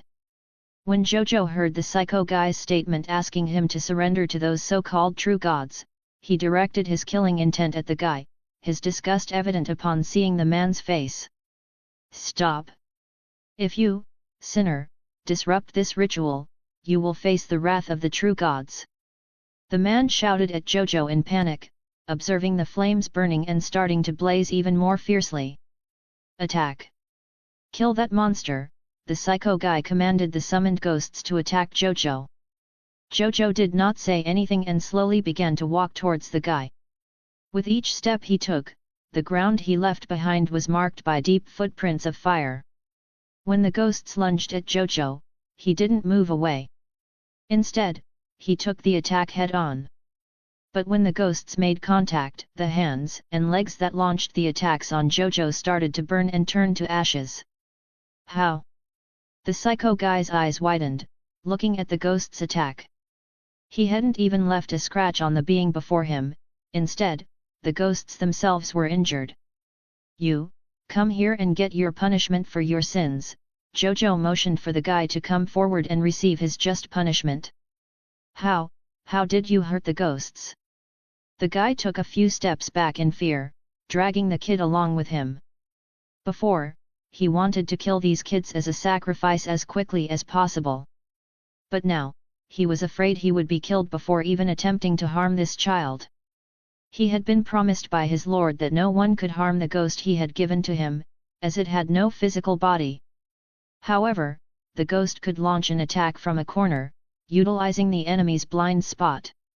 But everything was falling apart due to the individual who had come to spoil his plan. It must be a fluke. Yes. Ha ha ha, it's just a fluke. Now die, the psycho guy stammered, his confidence waning. He always thought he was special, a chosen child of the gods. He looked down on others. When he was told by his old church father that he was chosen, he believed it wholeheartedly. So whenever the father assigned him a task on behalf of the true gods, he executed it with zeal, sacrificing the blood of these lowborns to summon the true God to this world. Sacrifices must be made for the greater good. What should I do if this goes on? The ritual will be stopped, the psycho guy pondered deeply. Looking at you, it seems like you are not human. But why are you helping this lowborn? The guy asked, his desperation evident on his face. The ghosts once again lunged at Jojo to attack. Jojo removed the iron chain from his jacket and the hellfire coated it. He swung the chain towards the psycho guy, catching him by the throat. Low. When Jojo pulled the chain, the guy was dragged towards him. He released the kid in pain when the chain pulled the man by his neck. Ah, leave me! The guy screamed, struggling to breathe. Jojo didn't react. He simply caught his jaw, which was dislocated on one side, and placed it back in its proper position. Raa! Jojo grabbed the psycho's hair and lifted him closer to his face, roaring. The guy urinated on the spot upon seeing Jojo roaring so close. Don't look away! Jojo seized the guy's face when he tried to turn away. He closed his eyes, but even so, he began to scream. He was touched by the victims he had killed in the most painful ways he had killed them. The psycho guy's eyes turned into charred remains, and his body slowly started to burn in Jojo's hands. Jojo threw the burning body aside and walked towards the old couple. The children had fainted when they saw Jojo and the ghosts. When Jojo untied them, the elderly couple panicked, taking a few steps back. Don't panic, I won't hurt innocents, Jojo reassured the old couple. Hearing that Jojo wouldn't hurt them, the elderly couple relaxed a little. Then you won't hurt us, the old man mustered up the courage to question Jojo. Yeah, I hunt only sinners who commit sins. Jojo nodded. He didn't change to his human form to avoid unnecessary trouble. I will leave, you can release these kids, just don't mention anything about me or him since he died. Jojo pointed at the dead body, which had turned to ashes. Jojo wiped the memories of the children about him when he entered the farmhouse, using the power he had gained when he hunted the men in the unknown cave. What's your name? When Jojo was about to leave, the old man asked Jojo his name. It's Ghost Rider. Jojo paused for a second, introduced himself, walked out of the farmhouse, and mounted his motorcycle. Jojo left the place, leaving behind a trail of fire, under the gaze of the old couple. Halfway there, he turned back to his human form along with his motorcycle, turned normally, entered the road, and sped towards his house. Jojo's house. Jojo entered the house and went to his room. Since Jenny and Kong had gone to Alex's school for a meeting, the house was empty. After locking the door, Jojo lay on the bed, thinking about the memory of the psycho guy he had seen.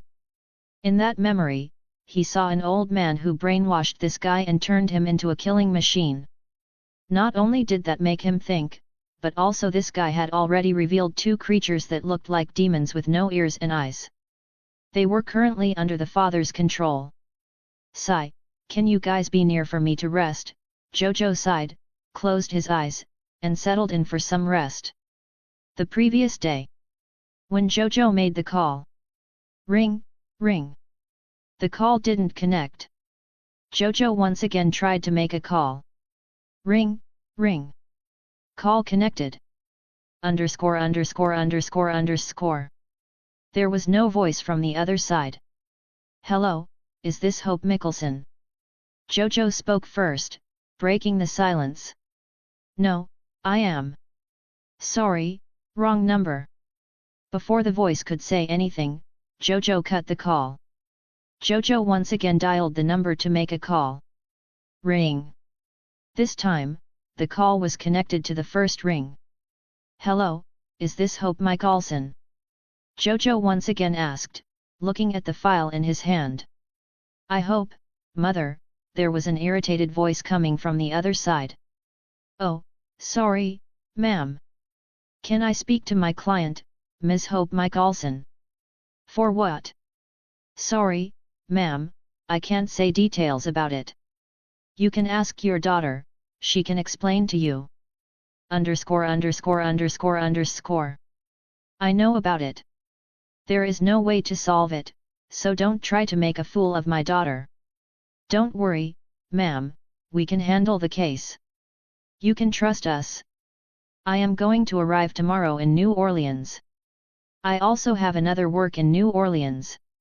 So can I ask you to help me find a house to rent for me to stay until I solve it? Underscore underscore underscore underscore. Can't you hear me? I was saying you can't solve it. Call ended. Asterisk. Author's POV. Thanks for reading the chapter. Please give a review in Power Stone. Chapter 54, Chapter 51, Finally I Met You. A/N guys, sorry for the late update. I had a minor accident which injured my right hand. Now, the chapters will be uploaded regularly as always. I was thinking about continuing HP, Stefan Grindelwald, which was paused by me before. But I was going to change the MC's name and correct some of the story errors I made earlier. It will be uploaded on Sunday and Monday. Tuesday and Wednesday Ghost Rider in Twilight /TVD/2. Thursday and Friday Black Clover with Grimoire of Omnitrix. For the MC's name. 1 Leo Grindelwald. 2 Stefan Grindelwald. Old name. Asterisk. New Orleans. Welcome to New Orleans. Jojo looked at the welcome board in front of him, pointing towards New Orleans. Finally arrived, hey. Jojo glanced at the direction board and started to drive in the direction of New Orleans. Mike Olson compound. Hope was lying in her bed, gazing at the ceiling with a bored expression. What did I do wrong? I just want our family to reunite again and see father. She rolled in her bed while pouting. Hope, come down, Haley called for Hope to come out of her room. Even though she knew Hope was trying to help the family, she just could not share about Halloween with strangers. Even though they claimed to be able to help them, Haley didn't believe them. Underscore underscore underscore underscore. Sigh. Seeing there was no reply from upstairs, Haley started to walk towards Hope's room. Knock, knock. Haley knocked on Hope's room door. What, Mom? There was a voice from inside, coming from Hope with an annoyed tone. Hearing Hope, Haley opened the door, entered the room, and met with the pouting Hope who was holding a pillow. Haley sat next to Hope for a few seconds and started to speak. Hope, you should understand the significance of what you did, Haley began to console Hope. Somehow, I feel they might be able to solve Hollow, Hope murmured in a low voice. Haley heard Hope. Did Hope feel like this? If she had this feeling, I should inform Freya and ask her opinion. Haley made a mental note to ask for Freya's opinion regarding this matter because there had already been some incidents that happened whenever Hope felt like something was about to happen. Ding, dong. Ding, dong. After consoling Hope, Haley changed the topic and talked about the recent days at school. They heard someone ring the bell at the door.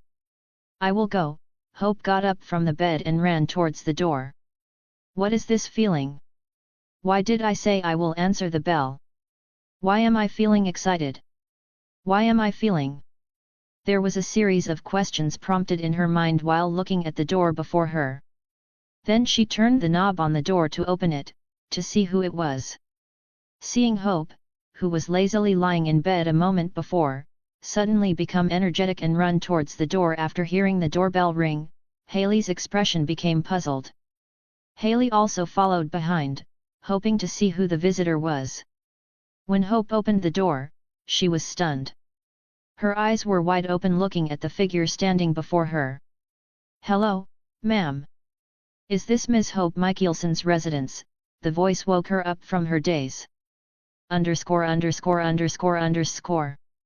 Haley, who saw this, looked at Hope and the handsome boy standing at the door in confusion. Jojo, who got no answer from Hope, looked at her and her mother who was standing behind her. Yes, who are you? Seeing Hope was not answering, Haley took the lead and answered Jojo. I am Jojo Satoru. I am the leader of DMC. I am here to solve the supernatural issue Ms. Hope Michelson complained about on our website. Jojo introduced himself while extending his arm to shake hands with Haley. Hearing Jojo, she looked him up and down and shook his hand. Didn't I make it clear on the phone call that you can't solve our problem? Haley questioned Jojo while massaging her temples.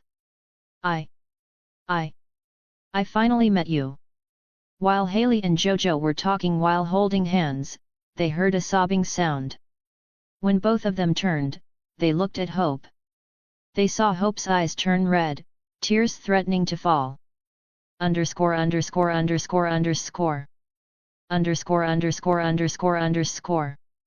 Jojo looked at the sobbing Hope standing before him in confusion because he knew who Hope was. But how did Hope know about him, and why was she waiting for him? Hope, are you all right? Haley, seeing Hope crying, looked at her worriedly. Sob. No. Sob. Hope shook her head and looked at Jojo with a bright smile radiating from her face. Hey, do you know me before? Jojo asked her, seeing her happy smile. Damn. Girl, why are you looking at me like that? I have already started to feel pressure. Such beautiful eyes. Stop. Stop. Jojo, you must not corrupt an innocent woman. Even though Jojo maintained a calm face outside, inside he was a mess. When he saw Hope, he felt a pull towards her. A dust. Yes, it's a dust in my eyes. That's why my eyes are wet. Hearing him, Hope started to stammer, trying to explain that there was a dust in her eyes. Oh. Hi, Miss Hope. I am here to solve the case you registered. Jojo extended his hand to Hope. Seeing this, Hope's face turned red and she touched Jojo's hand. Both of them stood still while a positive vibration spread through their bodies. Feeling this, Jojo's eyes widened in realization. Hope, Rosalie, and Alice won't kill me, right? Jojo stuttered, smiling bitterly, and took his hand from Hope. Hope, who had been smiling happily while shaking his hand, became disappointed that Jojo took his hand back. Look, kid, this is not a game, okay? Now, go away before I change my mind, Haley said with a serious expression. Ma'am, worry not. Place your trust in me. I will handle it perfectly, Jojo tried to persuade Haley. Can you solve Hollow's curse? Hope interrupted him with expectation. Sure, ma'am. You can place trust in me. Our success rate is 100%, Jojo gave her a confident look while holding his head high. Just Hope. Just call me Hope, Hope said, hearing Jojo, becoming even happier that her decision was right. She looked at Hope, who was very happy to speak with the boy in front of her. Haley did not speak, just listened to the conversation. She already guessed from the behavior of her daughter. They invited Jojo inside the house. Jojo looked around the house while walking in and sat on the couch. This must be fate that brought him to me. I won't let this chance slip away. Hope started to plan inside her mind. So, how long will it take to break the hollow curse? Hope sat next to him, closing the distance between them. Underscore. It can be broken, but for that, everyone from your family must be present in the same place to do that, Jojo explained to Hope, who was listening to him without taking her eyes off him. Impossible. It will endanger our whole family. How can we believe you can solve the curse fully? Haley interrupted Jojo, listening to his plan. Well, Miss Haley, I was going to investigate a demon here. You can follow me to see it. But it might be risky, so think carefully. Jojo suggested his proposal to prove his worth. Underscore. Seeing the serious face of Jojo, Hope blushed while looking at him. Okay, when will we start it? Haley accepted Jojo's proposal and asked when he was going to start the investigation. Well, Miss Haley, it's getting late, so I will start the investigation tomorrow. Jojo stood from his place to leave for today. Where are you staying? Seeing Jojo was about to leave, Hope asked him with a little panic. Jojo pointed at the house before him, which was opposite Michaelson's compound. There, you can find me there, Jojo informed them and walked towards the house. Asterisk. Author's POV. Thanks for reading the chapter. Please give a review and Power Stone. Chapter 55, Chapter 52, Hope's Rising Anger. After a conversation with Hope and her mother, Haley, Jojo went to the house opposite the Mickelson compound. He took a key from his pocket, opened the door, and entered the house. He had rented this house. He went to his bedroom and lay down on the bed, clutching his mobile. There were text messages from both Alice and Rosalie. Message. Alice, did you reach New Orleans? Alice, how are you? Rosalie, why didn't you call me? Rosalie, how are you? There is no problem, right? Seeing the messages, a smile crept onto Jojo's face, and he began to message them back, informing them that he had arrived safely in New Orleans. As Jojo entered New Orleans, he sensed many sinners. After texting, he took a short nap due to exhaustion. When he woke up and glanced outside the window, he noticed the sky was growing darker. Sigh. I am hungry, Jojo declared. He got up from the bed and went to the restroom to freshen up. He decided to have dinner at a restaurant. As Jojo opened the door and stepped outside, he was greeted by Hope, who coincidentally emerged from her house. Hi, Jojo. Are you going somewhere? Hope asked with a casual demeanor she feigned. Finally, he came outside. I was waiting for him all this time. I must act like it was a coincidence that we met. Hope schemed, planning how to get close to Jojo. I was going to eat outside, Jojo scratched the back of his head, offering an awkward smile. He didn't know what to do. He now realized that he shared a mate bond with Hope, but how was this possible? And how should he discuss this matter with Alice and Rosalie regarding Hope? Jojo was perplexed about how to navigate this situation. It wasn't a game where he could decide without considering feelings. He even stopped his text earlier when trying to inform them and erased it. Seeing Jojo lost in deep thought while looking at her, Hope blushed, avoiding direct eye contact. Sorry. Jojo apologized upon realizing that he had been gazing at Hope without averting his eyes. I know some good restaurants. If you don't mind, I can accompany you. Hope suggested, playing with her fingers, seizing an opportunity to get closer to Jojo. Hearing Hope's proposal, Jojo contemplated for a moment and then nodded in agreement. Great! Then let's go! Hope exclaimed joyfully, a wide smile lighting up her face. Jojo went to his motorcycle and mounted it. Come, let's go, Jojo gestured towards the back seat, inviting Hope to join him. Hope seated herself behind Jojo on the motorcycle. Without giving Jojo a chance to say anything, she hugged him tightly. Soft. Wait. Don't be a pervert, Jojo. But still, soft. Jojo's thoughts ran wild, though he maintained a composed exterior. His lips gradually curved upwards, reveling in the sensation. After a moment, Jojo started the motorcycle. Vroom. Vroom. After Jojo and Hope left, Haley and a woman with blonde hair peeked through a half-closed window, observing the direction in which the motorcycle disappeared. It's him, Freya. What do you think? Haley inquired, turning to the blonde-haired woman. He's a witch. I can sense magic in him. But that's not enough to solve Hollow. Freya expressed, shaking her head in disappointment. But you shouldn't have to worry, Haley, because he won't harm Hope. Their bond will progress incredibly fast. Can't you see that even though he wanted to say something, he accepted Hope's invitation? Freya provided her insights regarding Jojo. Ever since Freya discovered that Hope had a mate bond, she delved into research to uncover anything that could potentially harm her. She learned that if someone's mate bond was threatened or harmed, they would go to great lengths to seek vengeance. We should first see if he's a good guy. Haley suggested, a concerned look in her eyes, thinking of anyone who might hurt her daughter emotionally. It's too late, Haley. We can only protect him from danger. Otherwise, Hope will go crazy. Freya warned Haley against making any hasty decisions. Upon hearing this, Haley's eyes widened. What do you mean, Freya?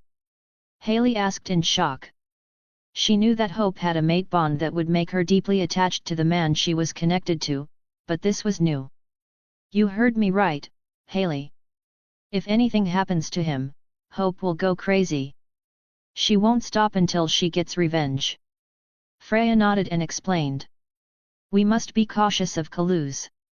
Otherwise, there might be a deadly confrontation between him and Hope. Freya added, looking at Haley with a grave expression.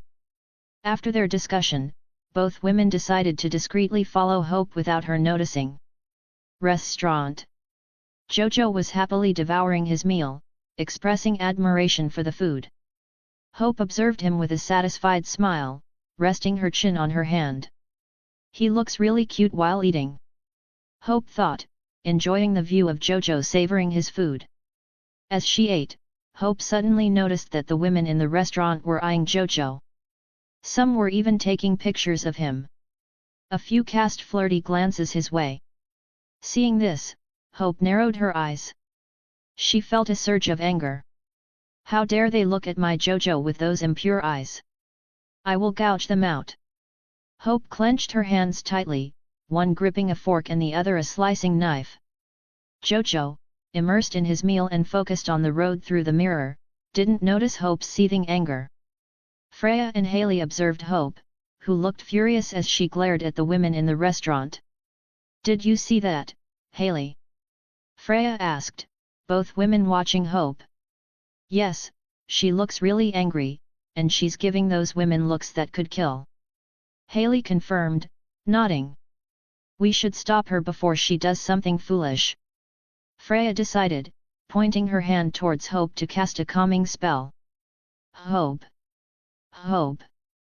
Jojo's voice called her, snapping her out of her intense thoughts. Seeing Jojo calling her, Hope's furious expression transformed into a wide smile as she looked at him. What happened, Jojo? Hope inquired. It's just. Why are you looking at those women like that? Did they do something to you? Jojo asked, having just noticed the intense killing intent emanating from Hope as she stared at the women.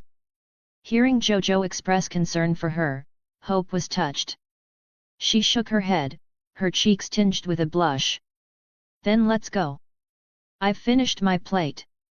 Jojo took Hope's hand and led her towards the parking lot. He knew that Hope was upset by the flirtatious looks the women had given him. Jojo dropped her off at the Mikaelson compound.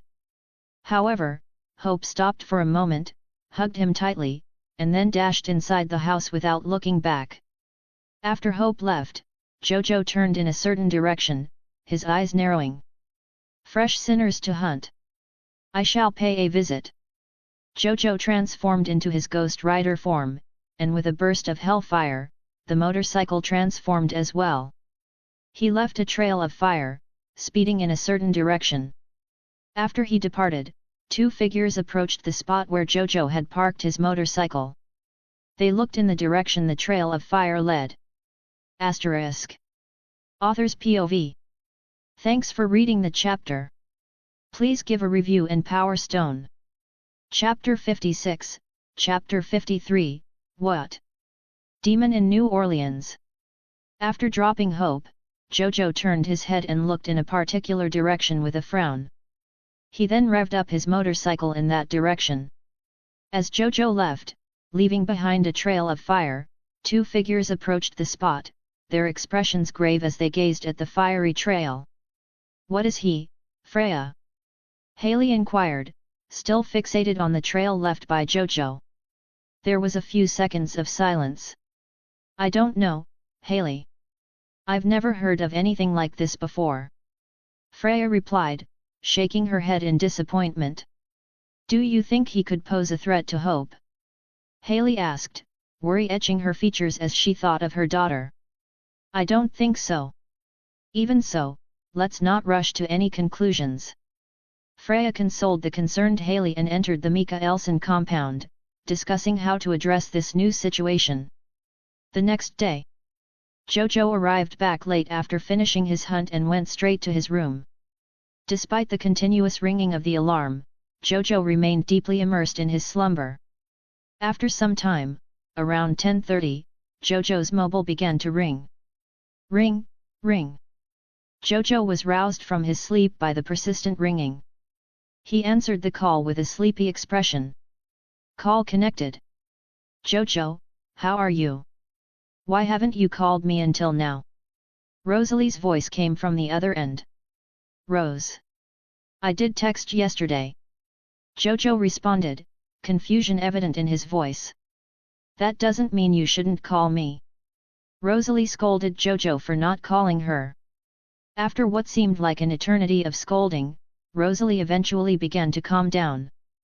Jojo comforted her with his gentle words. Hi Jojo, how are you? Did you eat? When are you coming back? How is Hope? While Rosa was chatting with Jojo, Alice took Rosalie's phone and fired off a series of questions.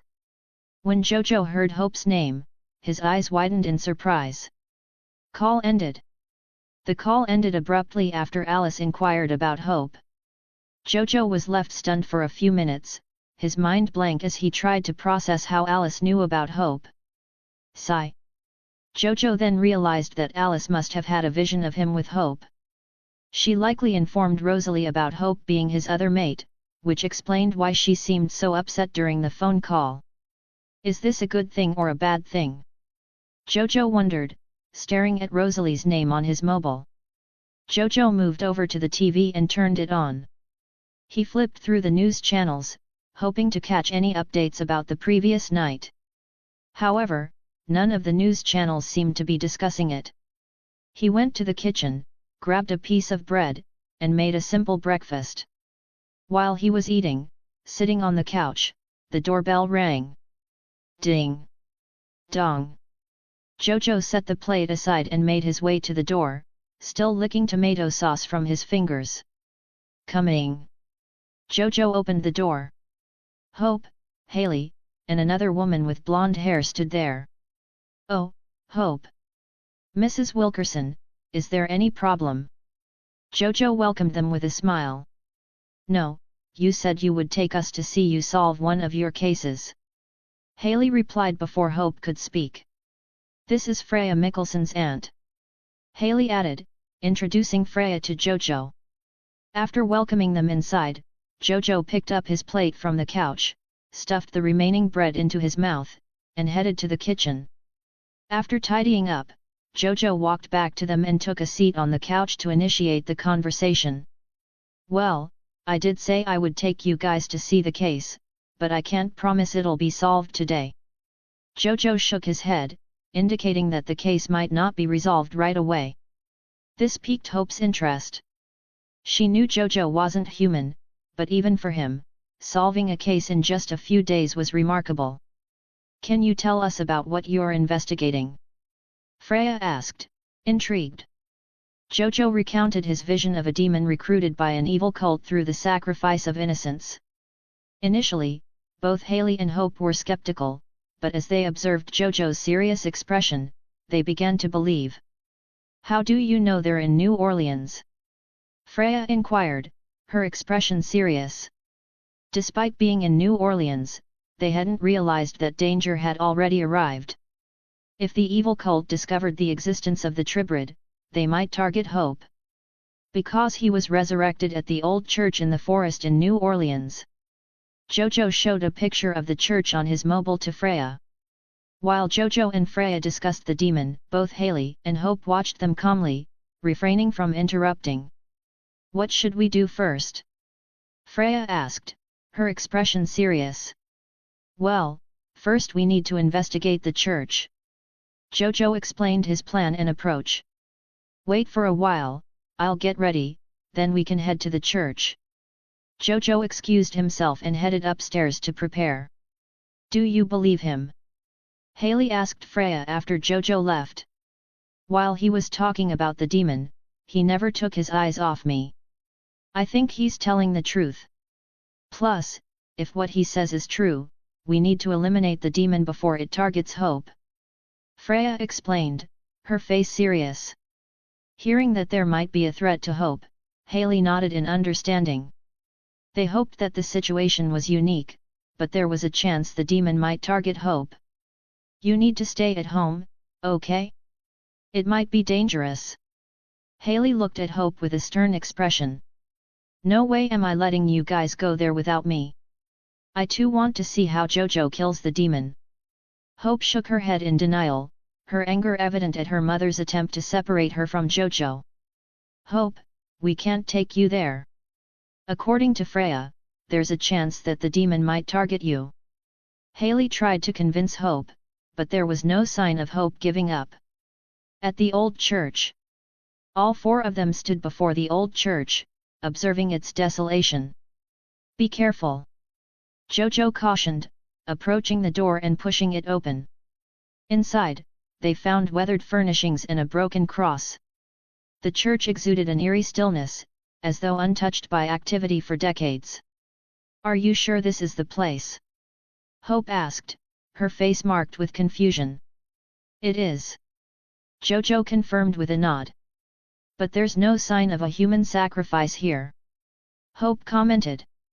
She placed her hand on one of the boulders, and, to everyone's surprise, it pressed down, revealing a hidden door leading underground, just beneath the half-broken cross. When the door opened, a strong stench assaulted them.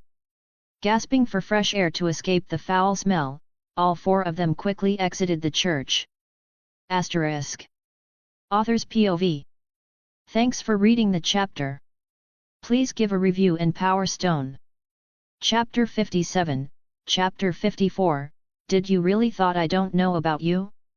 When the hidden door to the underground opened, a strong stench assaulted all four of them, which took them by surprise. So they hurriedly exited the church to get some fresh air. Especially Haley and Freya, whose senses were higher than normal humans. How did we not notice such a strong stench until the door was open? Haley asked in disbelief, still recovering from the impact, as she was the one who was very close to the door. Even though they have killed many, this was the first time it made both Freya and Haley look disgusted at the dead body. Such an evil act! What will Kaluz do when he finds out Hope came here? Freya looked at Hope, who was standing with Jojo, looking at him without blinking. Jojo, you said the ritual was held 3 days before. But the stench is too strong for that.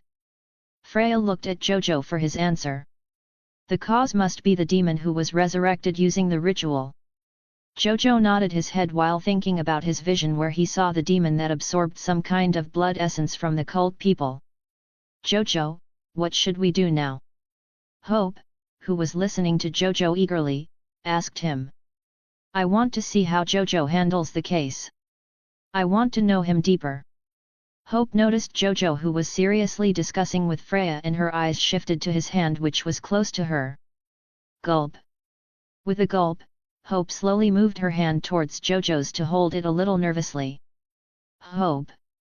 When the gap between their hands was a needle, suddenly Jojo turned their head and called Hope, which caught her by surprise.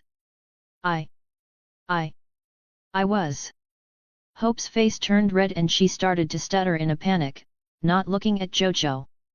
Hope, you stay here. Aunt Freya and I will go and investigate the secret base.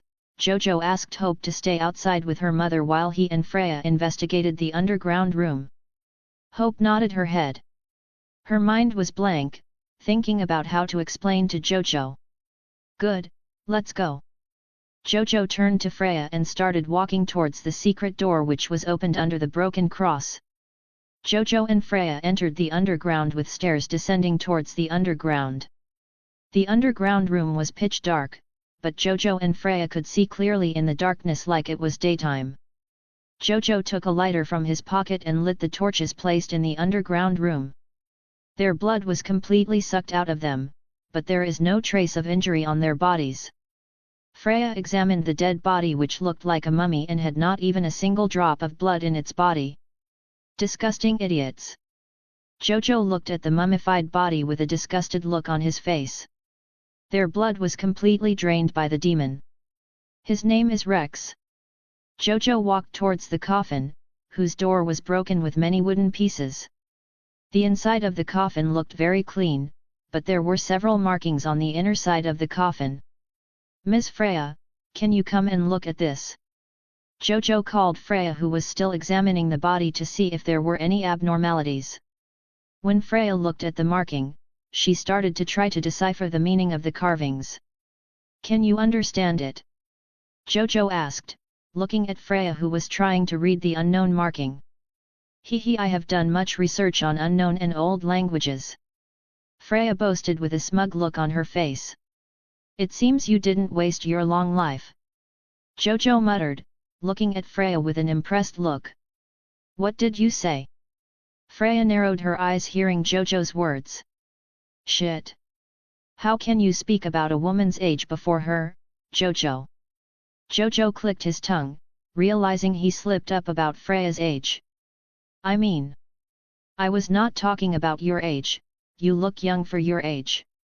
I mean you look. Jojo tried to come up with a reasonable excuse, but none came to his mind. You know what we are? Freya came straight to the point. Sigh. Yeah, I know when I first met Hope and her mother. Why is there a problem? ______. Jojo asked Freya, looking at the blank look she was giving. Wait, don't tell me, you guys are thinking I don't know about you guys. Suddenly Jojo's eyes widened in realization of what was going on in Freya's mind. How do you know about us? Freya started to question Jojo about how he found out there were no humans. Wait. Jojo stopped Freya, who was asking continuous questions without giving him time to answer, looking at him silently. Well, you should know I was not a normal human, right? Seeing Freya's reaction, Jojo chuckled and asked, pointing at himself. To which Freya nodded her head but widened her eyes in surprise at the realization. You know me and Haley were following you and Hope yesterday. Freya asked while thinking how she and Haley were thinking they were not discovered while tailing him. Now let me explain. How do you guys have names like vampires, werewolves, and witches? I am known as Ghost Rider, the spirit of vengeance. Jojo started to explain in detail about himself. So you don't mean any harm to Hope? Freya asked the question that she and Haley wanted to know the most. No, I will only hunt sinners who have committed sins. Jojo shook his head, took his mobile, and started to click pictures of the markings in the coffin. He went to the dead bodies of the priest and the cult members and searched their bodies for any weird tattoos like the one he saw at the unknown cave. To his delight, he found a marking, but it was different from the marking he saw on that day.